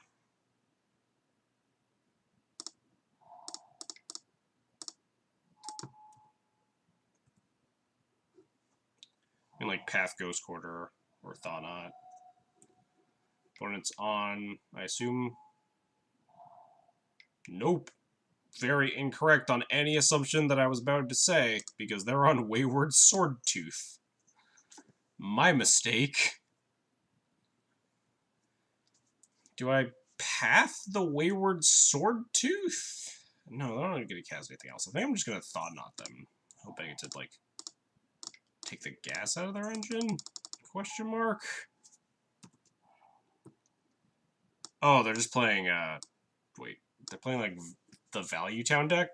No, it seems like they're more lands-oriented.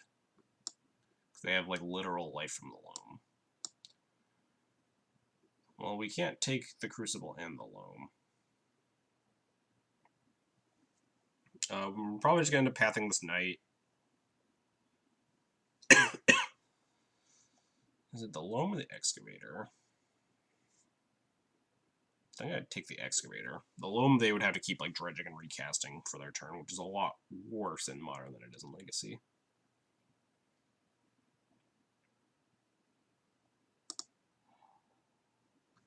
This thing can't attack or block? Sure.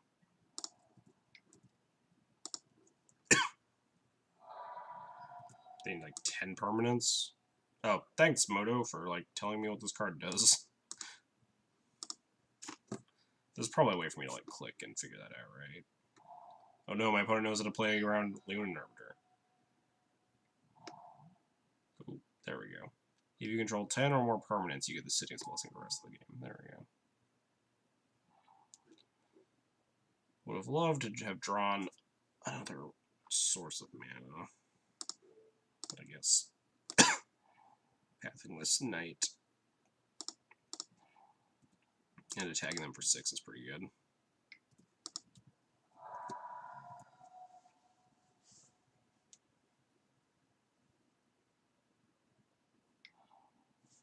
Oh, wow, rude. Oh no, I was F6'd! Fuck. What a mistake. Now I can't double spell next turn. Doesn't look like I probably could have anyway, but that's definitely just shitty things because I'm lazy and don't F2.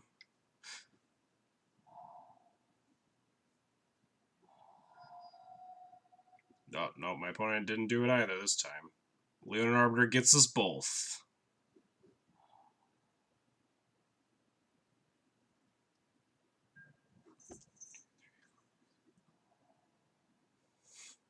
We both lost a land today. Their hand is just Windswept to Verdant. So, like,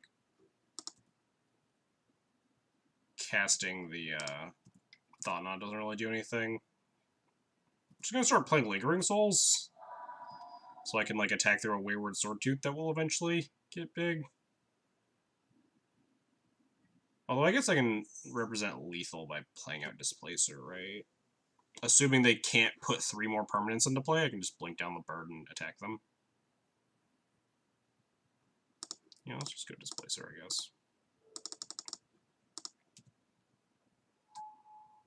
Also, if we never cast Lingering Souls, my opponent might think we're on mono white.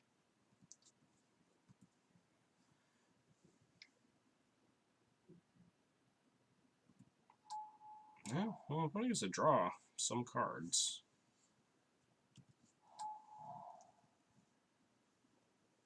Oh, and they can get Ascend. I keep forgetting they can play multiple permanents. Maybe I should have lingered some souls there. Then we can blink and play a 2. Unfortunately, we can't play any 2s. Because I'm bad. Now my opponent's just going to like, crush me with this Tireless Tracker, right?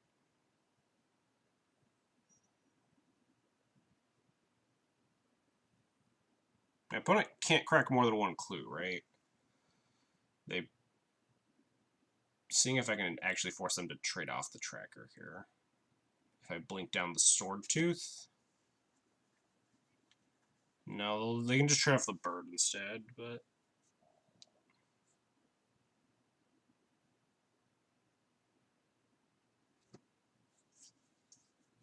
Whatever, question whether Wayward Swordtooth's better than Azusa. But I guess they could... Yeah, they might have both. I don't fucking know. Opponent's deck is very weird. So they have to pay 2 to ignore Arbiter, and then they can, like, fetch twice, but then they're just, like, dead, almost. They would actually have to block both if they fetch more than once. They can't crack more than one clue. So I think I blink down Swordtooth and just get in.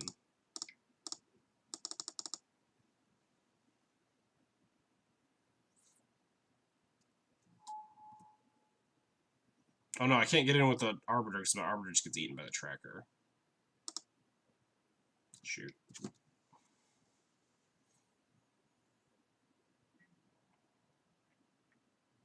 Wow. Fucking deal.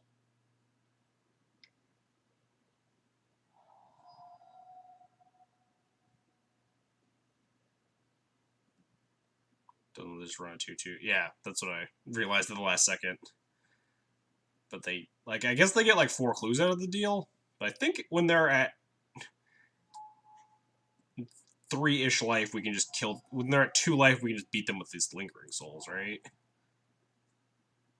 They get to make their guy a 4-3, and they get a bunch of clues. But I still think we can win.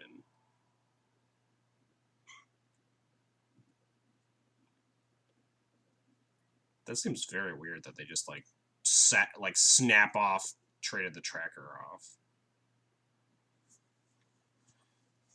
I think we just get to grind him out with lingering souls.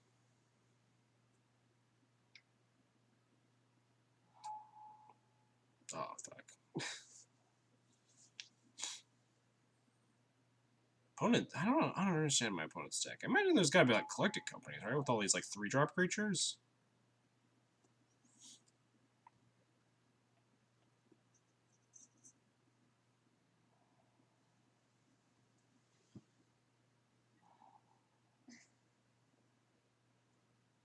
Well, now we can Thought Knot plus Souls, which I don't hate.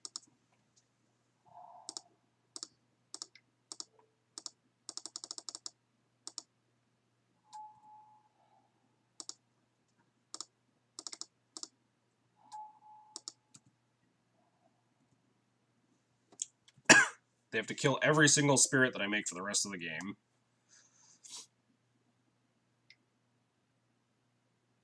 Which they definitely could do with this, like, crazy-ass Tireless Tracker, Wayward Swordtooth Light from the Loam engine.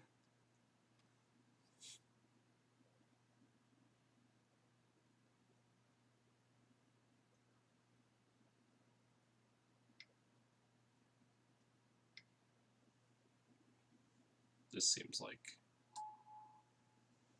Oh, they got a second bird. They can chump block these spirits. So they are a Coco deck. Wow, today is just the day of shitty modern creature lands, right?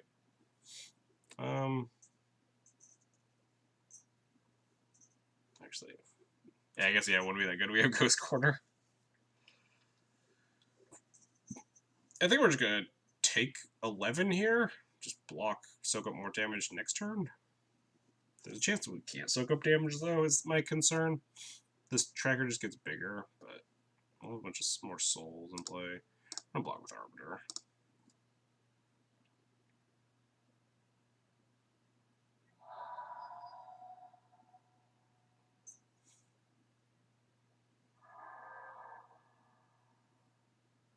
Yeah, just run back last turn.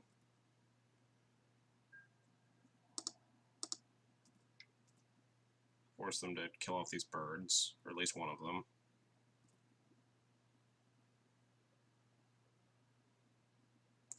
Crack a clue first. I'll pat the other one, sure.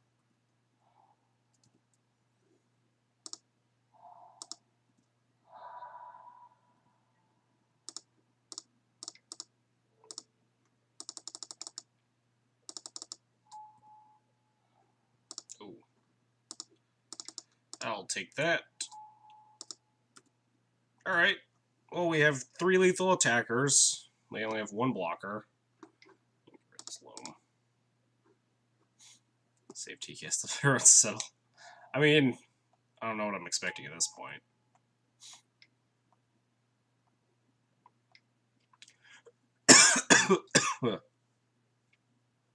Opponent like desperately digging to find an answer to 3 spirit tokens.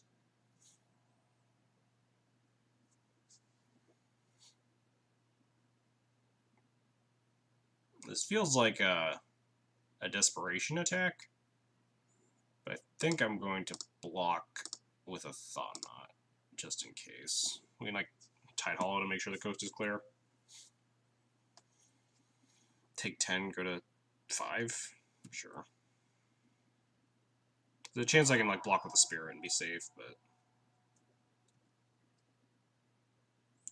so Lingering Souls is the way to go. I don't know. I literally like pieced most of this together today. Hang on, I'll answer your question in more detail in a second. We're going to cast this Tide Hollow, check if the coast is clear. This is a Coco. Notably, we can also cast Wisp to wisp out the birds to try to go for lethal here. Knight plus.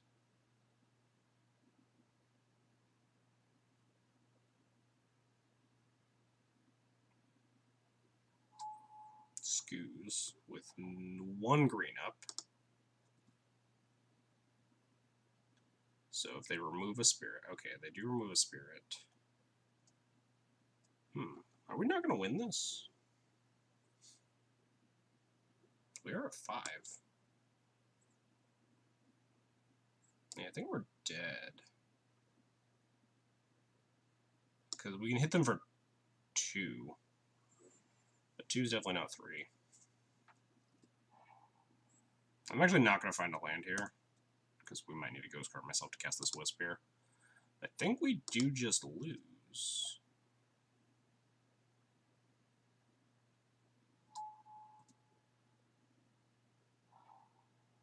Fulminator. What on earth is my opponent's deck? So Wisp Knight is just block Scoos, block Spirit. We just die. There's no way we win if they untap with the Scoos as well. Flicker Tracker. I mean, that's not gonna do anything, right? We're at 5 and they have like 1, 2, 3, 4 creatures. We have 1 basic in our deck with the Ghost Quarter. That's why we didn't search off the path, so we can have access to an untapped basic. But they still have like 4 lethal attackers. Assuming the tracker like can't get to a 5-power creature again, which it probably could if they like dredge back Loam, play a couple more lands, Ghost Quarter themselves. They could probably actually attack with 5 lethal attackers. The Scoos plus the path was rough, because we could have beaten, like, if they missed on like, a reasonable thing with the Coco. And I guess we, like, go for lethal.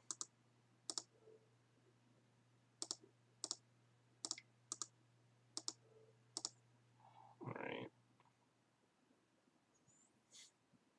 I imagine my opponent's going to see the birds line, though.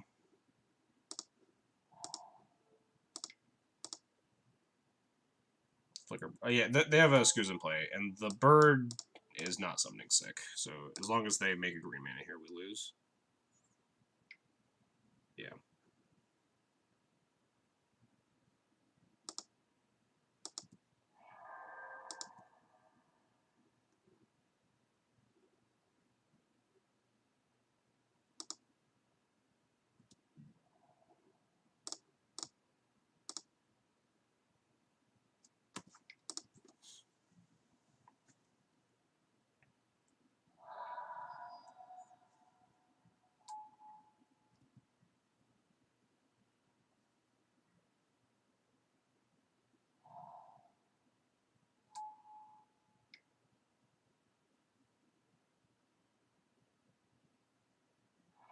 Opponent's got to make sure that we can't kill them with no cards in hand.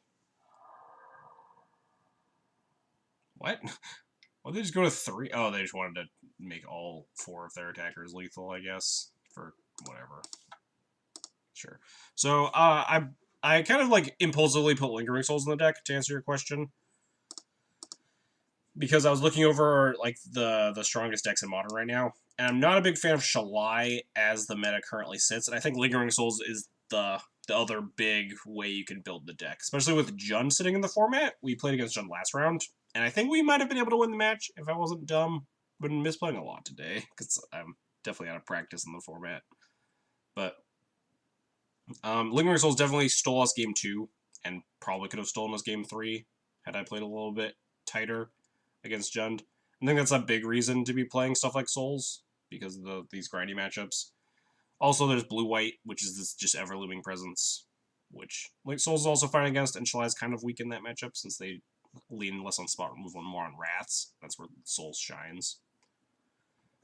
So I kind of just like last minute tweaked out the deck to try to fight the current meta more. This is a Rest in Peace matchup.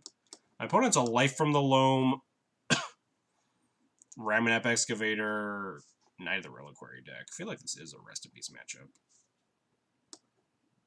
Yeah, Penips is like the only person on the planet playing Black-White Eldrazi Texas right now. I think Souls is actually very good against my opponent. As our pushes, my opponent probably has Noble Hierarch in their deck also, so I don't hate Zealous. Gideon seems kind of weak. I don't know if I like Gideons or Settles. Thalos are straight Garbo.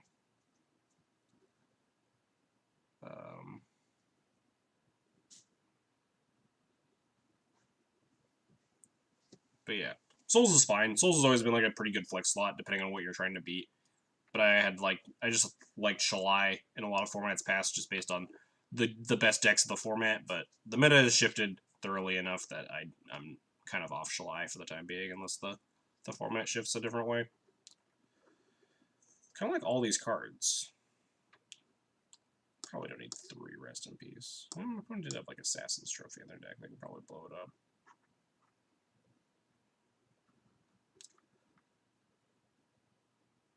Yeah, I'm feeling much better.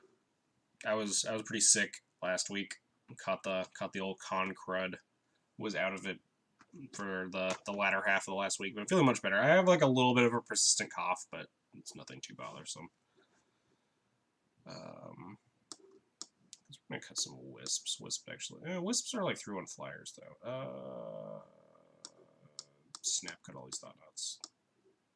Bring back in a Wisp. Thought Knot is kind of like a slow plotting ground creature, which I don't like. The hand disruption's nice, but 4/4 doesn't really see a 4/4 on the ground doesn't seem like it's really going to hack it in this matchup. This hand is decidedly fine. Vial and a rip.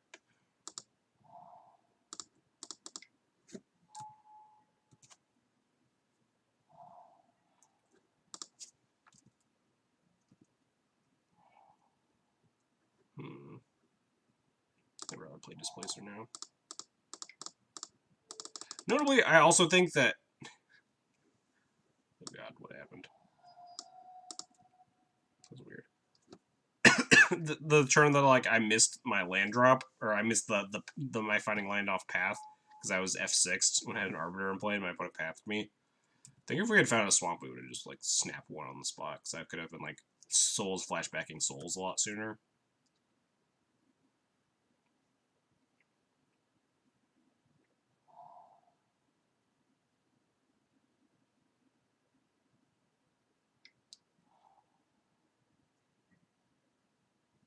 The old loam for a single land. I guess we rip that now.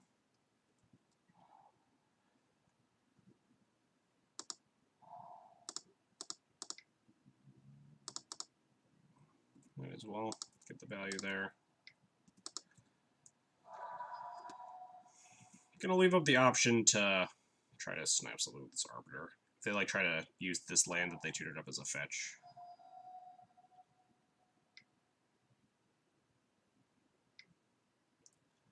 Path my guy, that's mean. That's one of the reasons that like Tide Hollowing is possibly an option there. Also another reason why we didn't just like snap put in the Arbiter.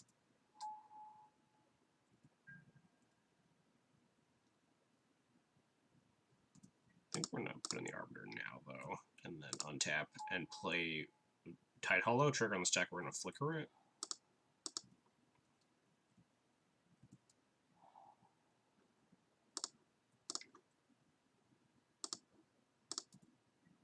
Attack first.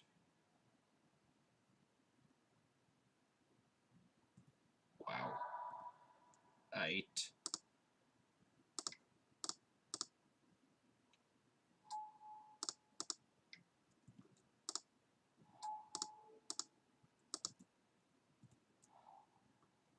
So right now we're taking one that's gone forever, which I guess is this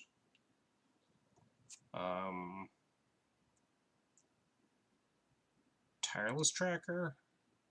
No, the Coco's gone forever. It's tough.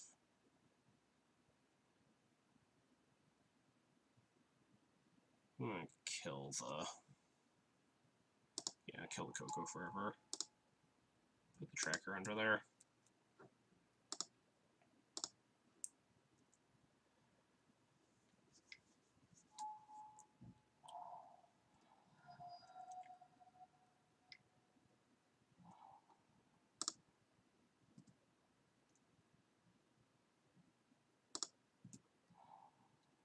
Ooh, that's a nice draw. Just gonna attack here. They trade off. We just get to re-Tide Hollow.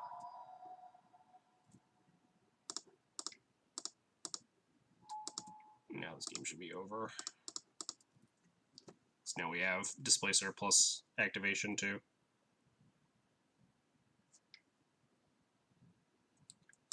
Fulminator Mage, sure.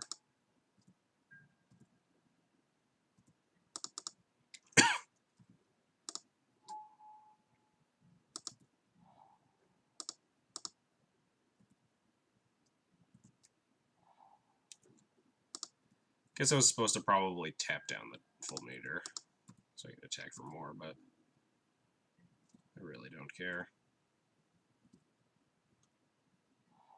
Yeah, sure. We have lethal in play and they are hellbent.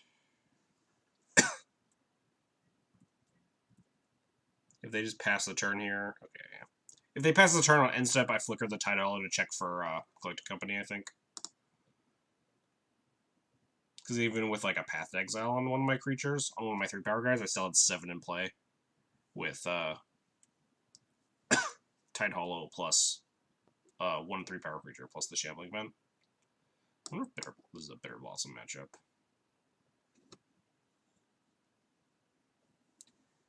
I get to sit down and think about this matchup a little bit more.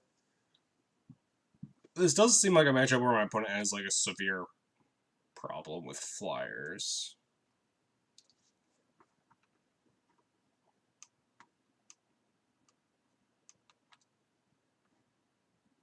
What would I cut though? All my creatures were good. I even like the Flicker Wisp, but I kind of want the 4th one back. Just my opponent cannot beat flyers.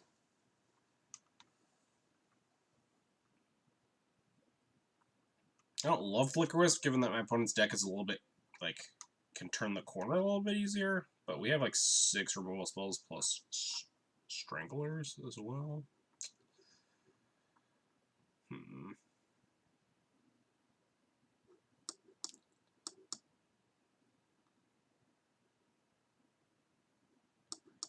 of like this.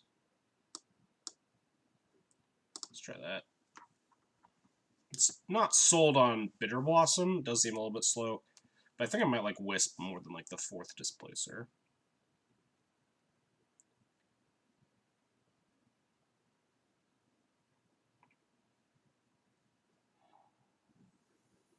Am I supposed to keep these hands? Oh yeah, I forgot the old Lingering Souls Rest in Peace combo. Good deck building synergy right here. I'm gonna keep this on the draw.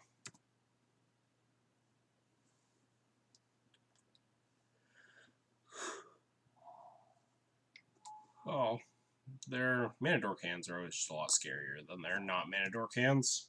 Because now my opponent can just go bird into 3-drops, which is the rest of my opponent's deck.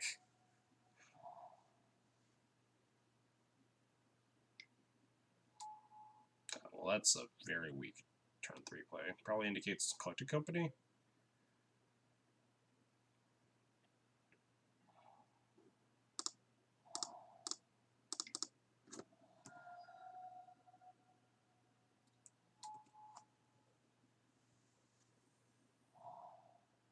Arbiter prevents them from Cocoing this turn at least.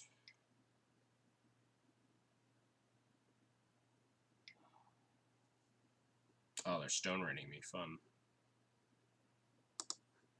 Always one of the dangers of like playing Leonin Arbiter, but also like if we had more lands, this wouldn't be a big deal. We just happened to keep a 2-lander that never found another land.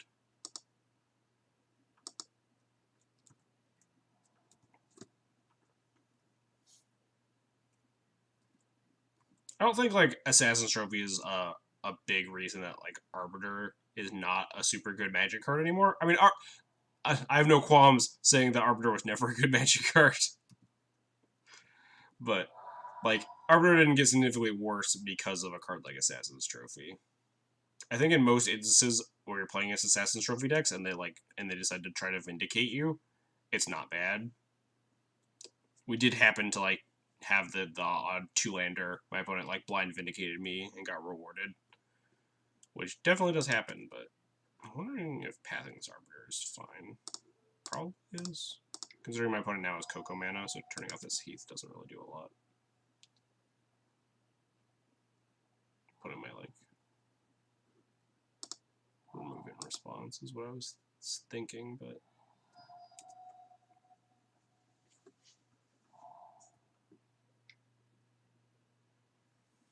This is like 9 million% a Collected Company. Also, this is why I didn't want to bring in all 3 rips. Maybe they'll blow one up.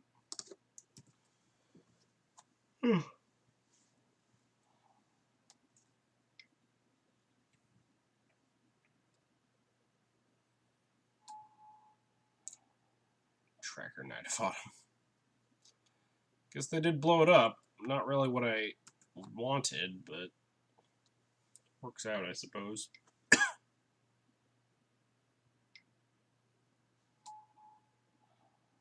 Ah, the working man's Collected Company.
So Flashback Souls doesn't let me cast another spell here, so might as well just run out another Souls.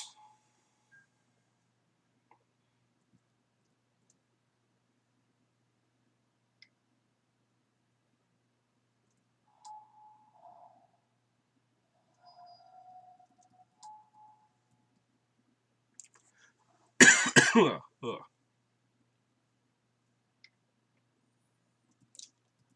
Can they kill me yet? I need like a removal spell. Nope. And like piling on the lethal threats though. So they have like 4 lethal attackers, and I have to chump block and 2 skin. Yeah, okay. Good here. I am good. It's a shame that we did lose game 1 because mostly because I'm lazy about Leonin Arbiter. and my infatuation with the F6 key.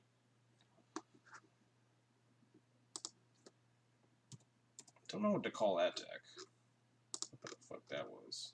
I'm running out of space on this.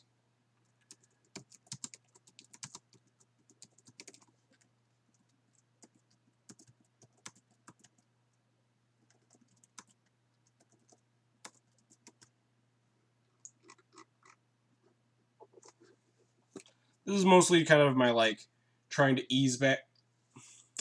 I guess that's not a great way to put it, considering, like, what the fuck we've been doing today. But I was trying to, like, ease back into Modern. I was gonna, like, try out Bant Spirits today, but I had a bunch of other stuff happen and got busy. I haven't, like, bought all the cards for it.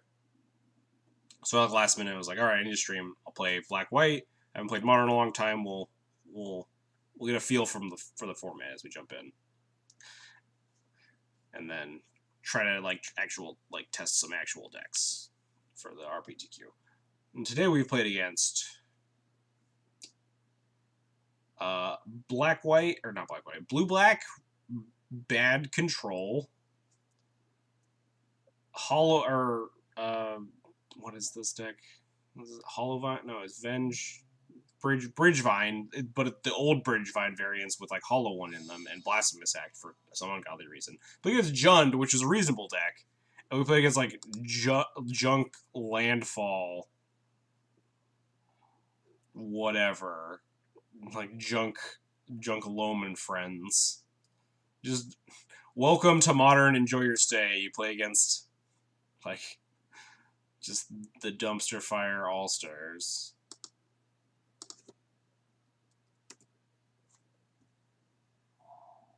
Oh, we could round it out with Tron. All right, 2 for 5 on real decks ain't bad.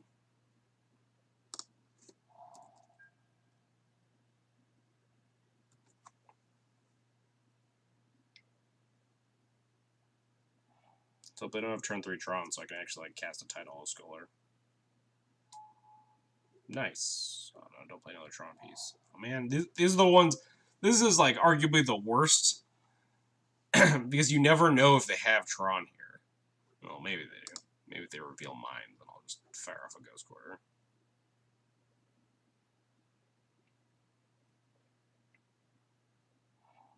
Sanctum. Well, like all I had was that Soul Flare deck. Yeah, welcome to Modern, where you just like play against like the biggest shitstorms of the format. I'll play Thalia to prevent like getting Karned. So even if they have like natural Tron, they can't do anything spectacular. We can Path of Wurmcoil and break up the Tron after. So drawing Thalia here is pretty nice.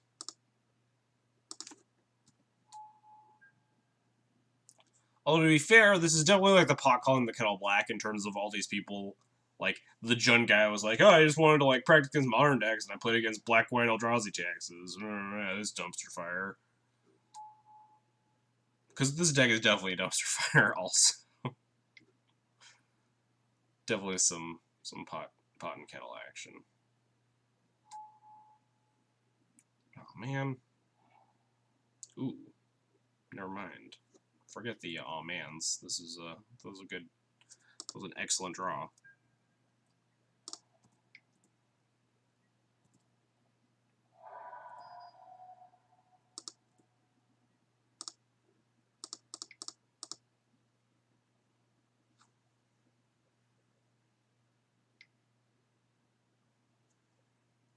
No, crack it. Yes. Crack it. No! Fuck.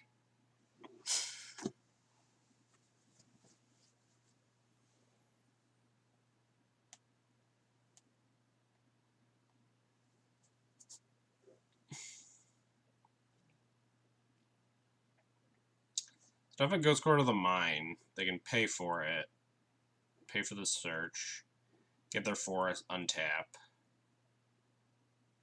They need 4 mana to crack this, but they can like play land and then get Tron back online next turn, right? Yes, yeah. So my opponent doesn't have Tron this turn, but like, I guess I'm just like priced into Ghost Core anyway.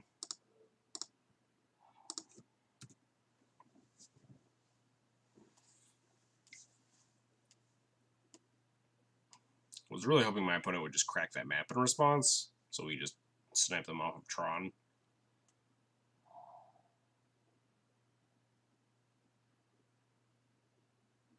Oh no, then they can like just crack the map this turn. Yeah, I'm an idiot. They do actually have 4 mana after they crack the Ghost Quarter.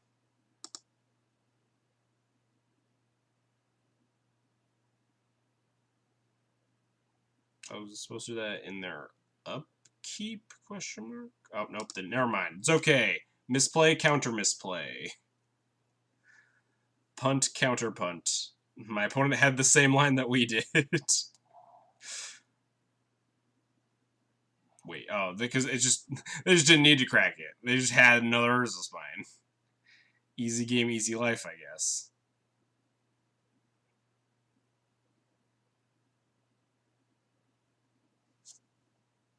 I am notoriously horrible at like blind targeting Tron lands. Like every single time I blind like it's like, oh, I just like I have no information on my opponent's hand, so I just will hit a Tron land, I guess. I just always get the wrong one.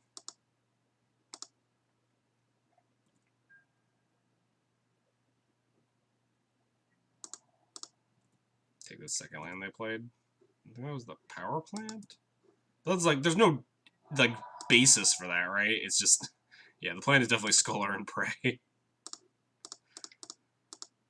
Maybe they have Ulamog and 4 lands.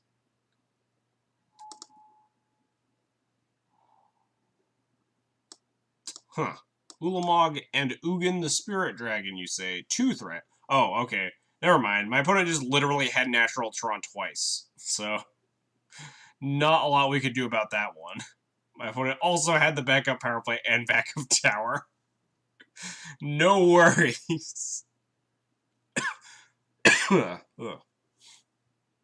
They have like 9 trillion mana.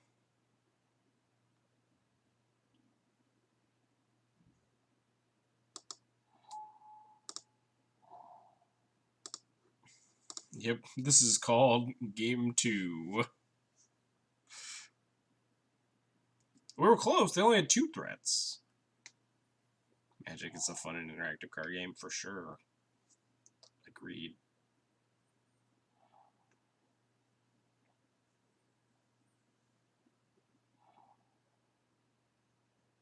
Alright, so now we just need to draw another Tide Hollow Scholar. Oh, nice. We can path this Ulamog. Yeah, I'm not even going to keep playing this game. Turns out, none of my decisions mattered. Alright. Wet Ball, Stonies. Souls is probably just hot garbage. I have a lot of hot garbage cards, though.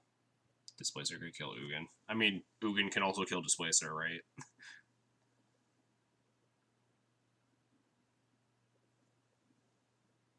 I don't know why we were left with lands. I mean, I don't know. They just wanted their Ugin back, which makes sense. Wanting their Ugin back makes sense, but like killing the Arbiter when they had 900 lands and backup Tron for every single piece is whatever.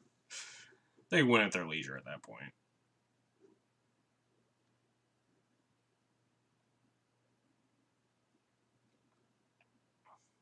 Something like this.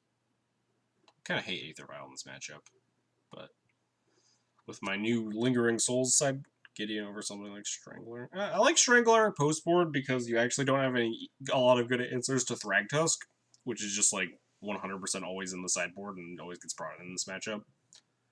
So Strangler can just like at least get rid of the front half of a Thragtusk, and you can beat the back half with like a Displacer or a Wisp. Otherwise, like you don't have a lot of good options.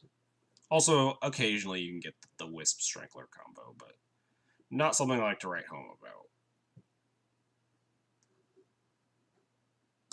The chance was supposed to bring in something like Zealous, just to try to pick up the clock by a turn.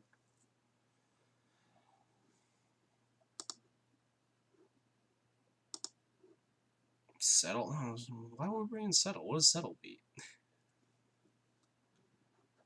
Same does Stone Nothing. Sand also does Stone Nothing. I think we just like, yeah. legitimately just mulligan into like hands that actually have hate cards. We're just like not winning a fair game against Tron.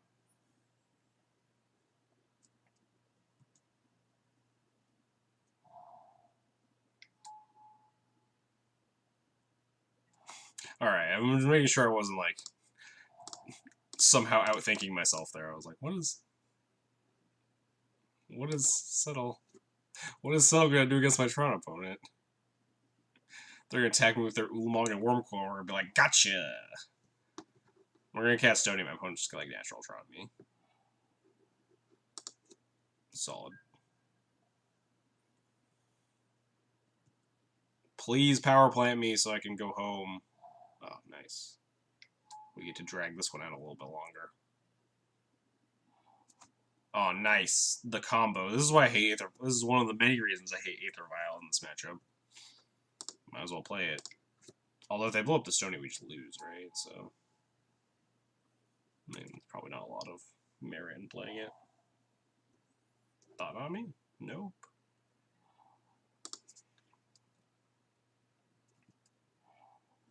Hey, where's Patrick? Where's Patrick? Paging Green PM 33. The perfect draw.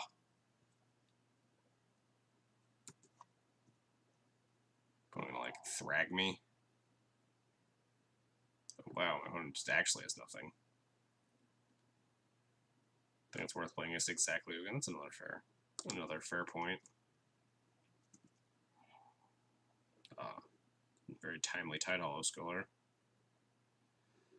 We can't currently beat a Wormcoil, so I might still cast this.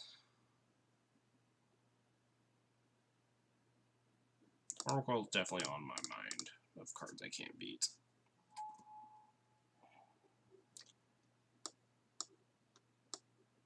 I guess we're taking the card and hope they don't get to Ugin. We might be able to get Thought on before they get to Ugin as well. Kind of surprised they haven't ran out Ballista as just a big blocker yet, but I'm just gonna Wisp it or Strangle it. Ah, fuck, they just drew Power Plant. God, I love Modern. What a good format. -2. God, what a lovely and skill-intensive format we play.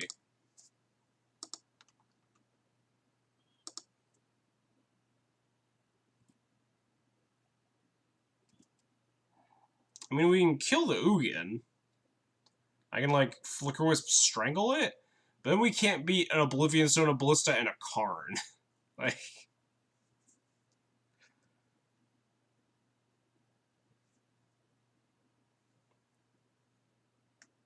Ugin doesn't do amazing well against TKS. You're not technically wrong. But Modern... God, what a good interactive and interesting format we play. Yeah, that's fair. Good. That's a good non-biased assessment of the state of this of that card. Did not contribute to the loss. We got to not play a card on curve, but like we still just got fucking savaged by Top Deck Power Plant. I do still hate Shambling Vent, though, for the record. Shambling Vent still sucks balls.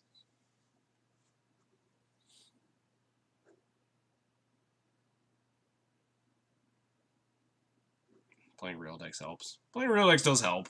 We could have, like, actually had a clock or something on humans, or... I imagine you don't love this matchup as spirits, though. Unless I'm mistaken.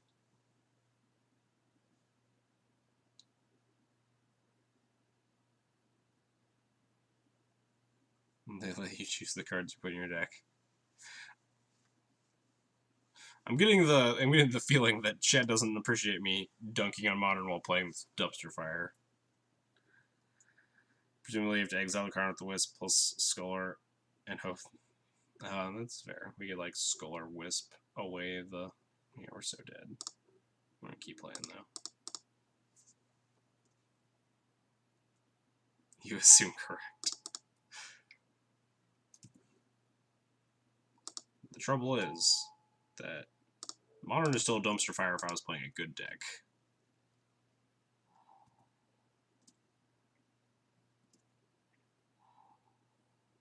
So this one exiles the Karn forever.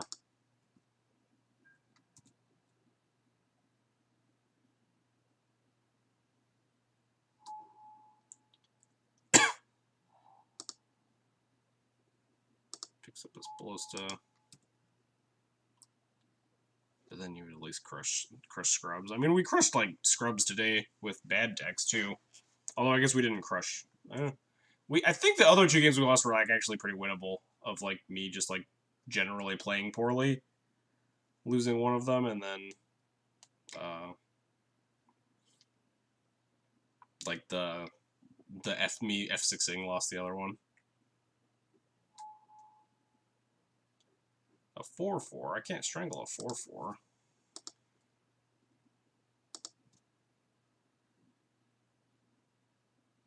Why don't you just, like, leave 4 mana up?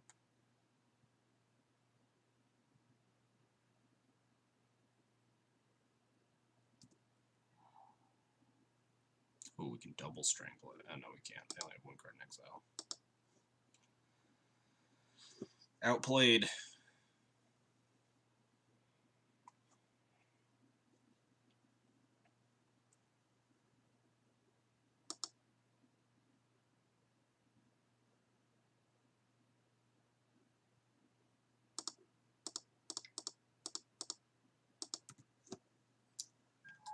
Oh, are we talking about that mono red dumpster fire deck? I think losing is a pretty good starting point. I don't know, I'm still looking at this card. They can pump it like, what, 6, 7, 8, 9, 10, 11, 12? 3 times? They can actually make it a 7/7. So they can actually stop me from...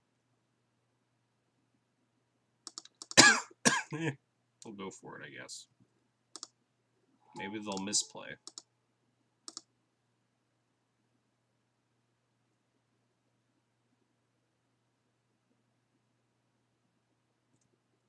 Oh no, I think they're seeing the line.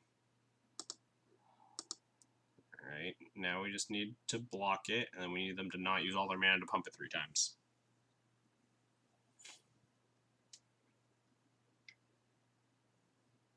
Oh, they have Spatial Contortion. Rude!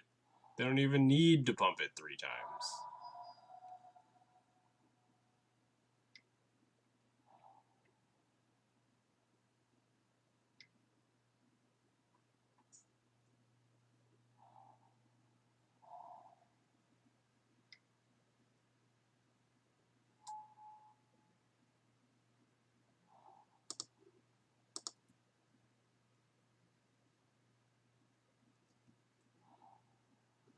Man, this Rise of Space would be good if we had colors. Man, yeah, I'm done. I'm done. God, I hate Modern so much.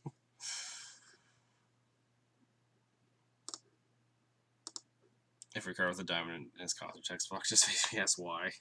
I mean, that's why this deck is not great. I enjoy playing it; it's fun, but I don't enjoy playing Modern in general. Like, the things you get to do with this deck are very fun and enjoyable, and that's why I love playing it. The issue is that I have to play it in Modern, and Modern is not a format that is fun or enjoyable to play in.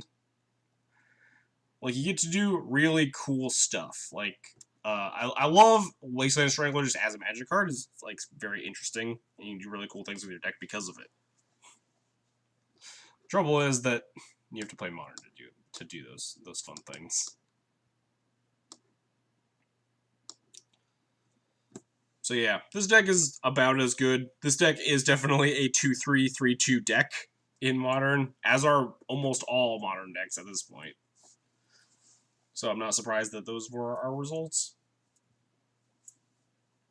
Also mess around with it, also play it. I like Death and Tags decks, so I'll keep playing them, even if they're not strong in Modern.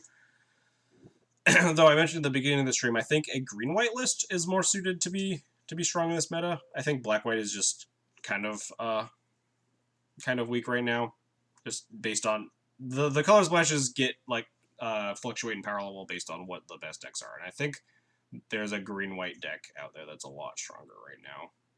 Play the real D&T deck. Humans is such a fucking boring ass deck though. There are like no enjoyable play patterns. Besides, sometimes you get to like cast your meddling mage and try to like soul read your opponent, and that's like oftentimes more guesswork and less enjoyable play patterns. Hello, hello, cat.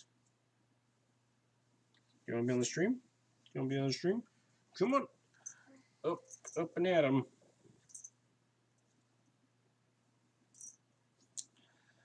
But yeah, the deck is very interesting. That's why I'm going to try out Bant Spirits. I think Bant Spirits has a lot more like interesting play patterns in terms of like play and counterplay and stuff.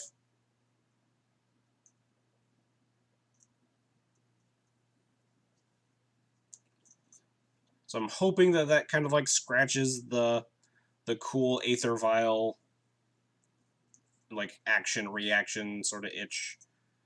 Recommend 4 to 5 color Traverse Shadow. I mean, that's like a whole different thing, right? That's like playing an aggressive like Jund-esque strategy, which I have done in the past. I own actual Jund,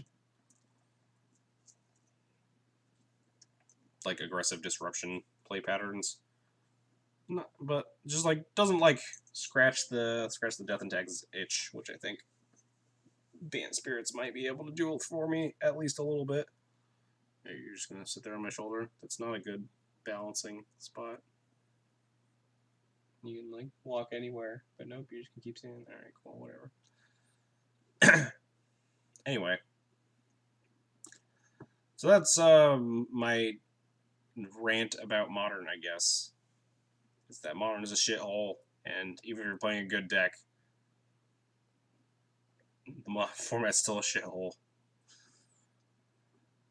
So in the future, I'm gonna try Bant Spirits at least. Like I mentioned, I'll probably try some different Death and Taxes variants. I think I'm leaning towards green-white of some sort, some various green-white decks. But I'm hoping Bant Spirits is like the actual good deck that I get to play in this RPTQ and not hate myself and also do reasonably well with, because Bant Spirits is like a reasonable Modern deck as opposed to like these dumpster fires. Leonin Arbiter is not a good Magic card. Please stop.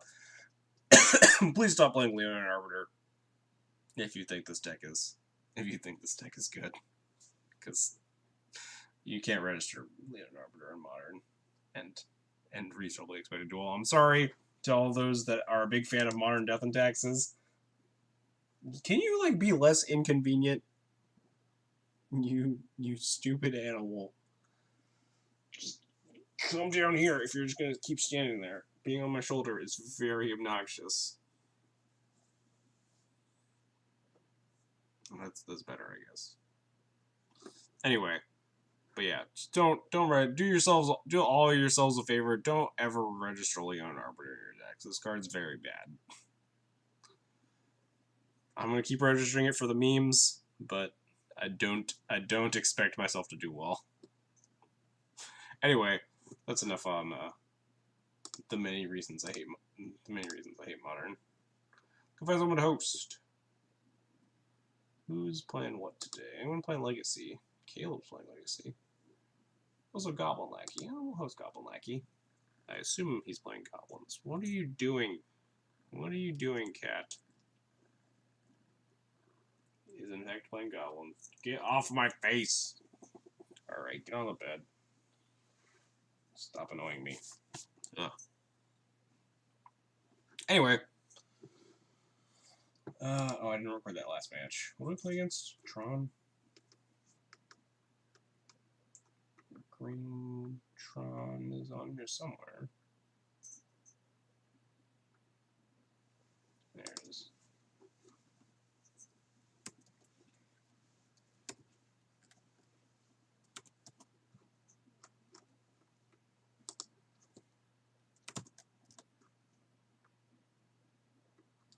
Anyway, so I hesitate. At the end of my streams, I usually say if you like the content, but I don't like the content that but whatever. If you like Death and Taxes, you enjoyed some of what you saw here today, at least, and you want to see more Death and Taxes stuff, As we stream a lot of Death and Taxes decks here, for better or for worse. So go ahead and drop me a follow, subscribe, or donate. Follows are totally free, help you know when I'm going live, and help other people find my channel. Subscriptions get you a sweet Thraben-themed subscription badge in the chat, as well as a Thalia emote shown there. And donations, I'd be more than happy to play through a Death and Taxes list that you wanted to see run through a league. If you have bad Death and Taxes decks you want to see in Modern, just let me know. Drop me a donation, hit me up with a deck list. I'll see what I can do about them. Or Legacy too, the good format. If you want to drop me lists that you want to see me stream those, would also like that. Anyway, other than that, you can subscribe to my YouTube channel or follow me on Twitter. Links for both of those are down below. YouTube is where I post all my streams after them being live, so there's a lot of content there. If you want to like go watch a bunch of matches that are just recorded, and Twitter is when I post where I post my live results when I'm at paper tournaments. I'll post to Twitter and stuff, and as well as when I go live for streams to find Death and Taxes. All right, so you need 4 Aether Vials, probably 4 Thalias. I'll accept 3 if you're playing a Modern list. 4 Flicker Wisps. I'm not gonna find Death and Taxes for you because I'm gonna like name cards, and then you're gonna be like, all right, here's 16 required Death and Taxes cards, and then the other 40 cards are like Brainstorms and Fetch Lands. It's mostly within the budget of like cards I actually own, because I don't have like any sponsor. I can't just like go borrow a bunch of cards, and I don't really particularly care for borrowing cards right now. So, but at some point down the line, we'll probably like branch out in terms of like donation deck lists. But for now, it's mostly decks that I can actually possibly feasibly play. So just talking beforehand. Too much talking. I'm gonna go get some water. Anyway, catch you guys all tomorrow for hopefully Bant Spirits, maybe some other Dumpster Fire stream. We'll see. I kind of play it all by ear anyway. See you guys all tomorrow.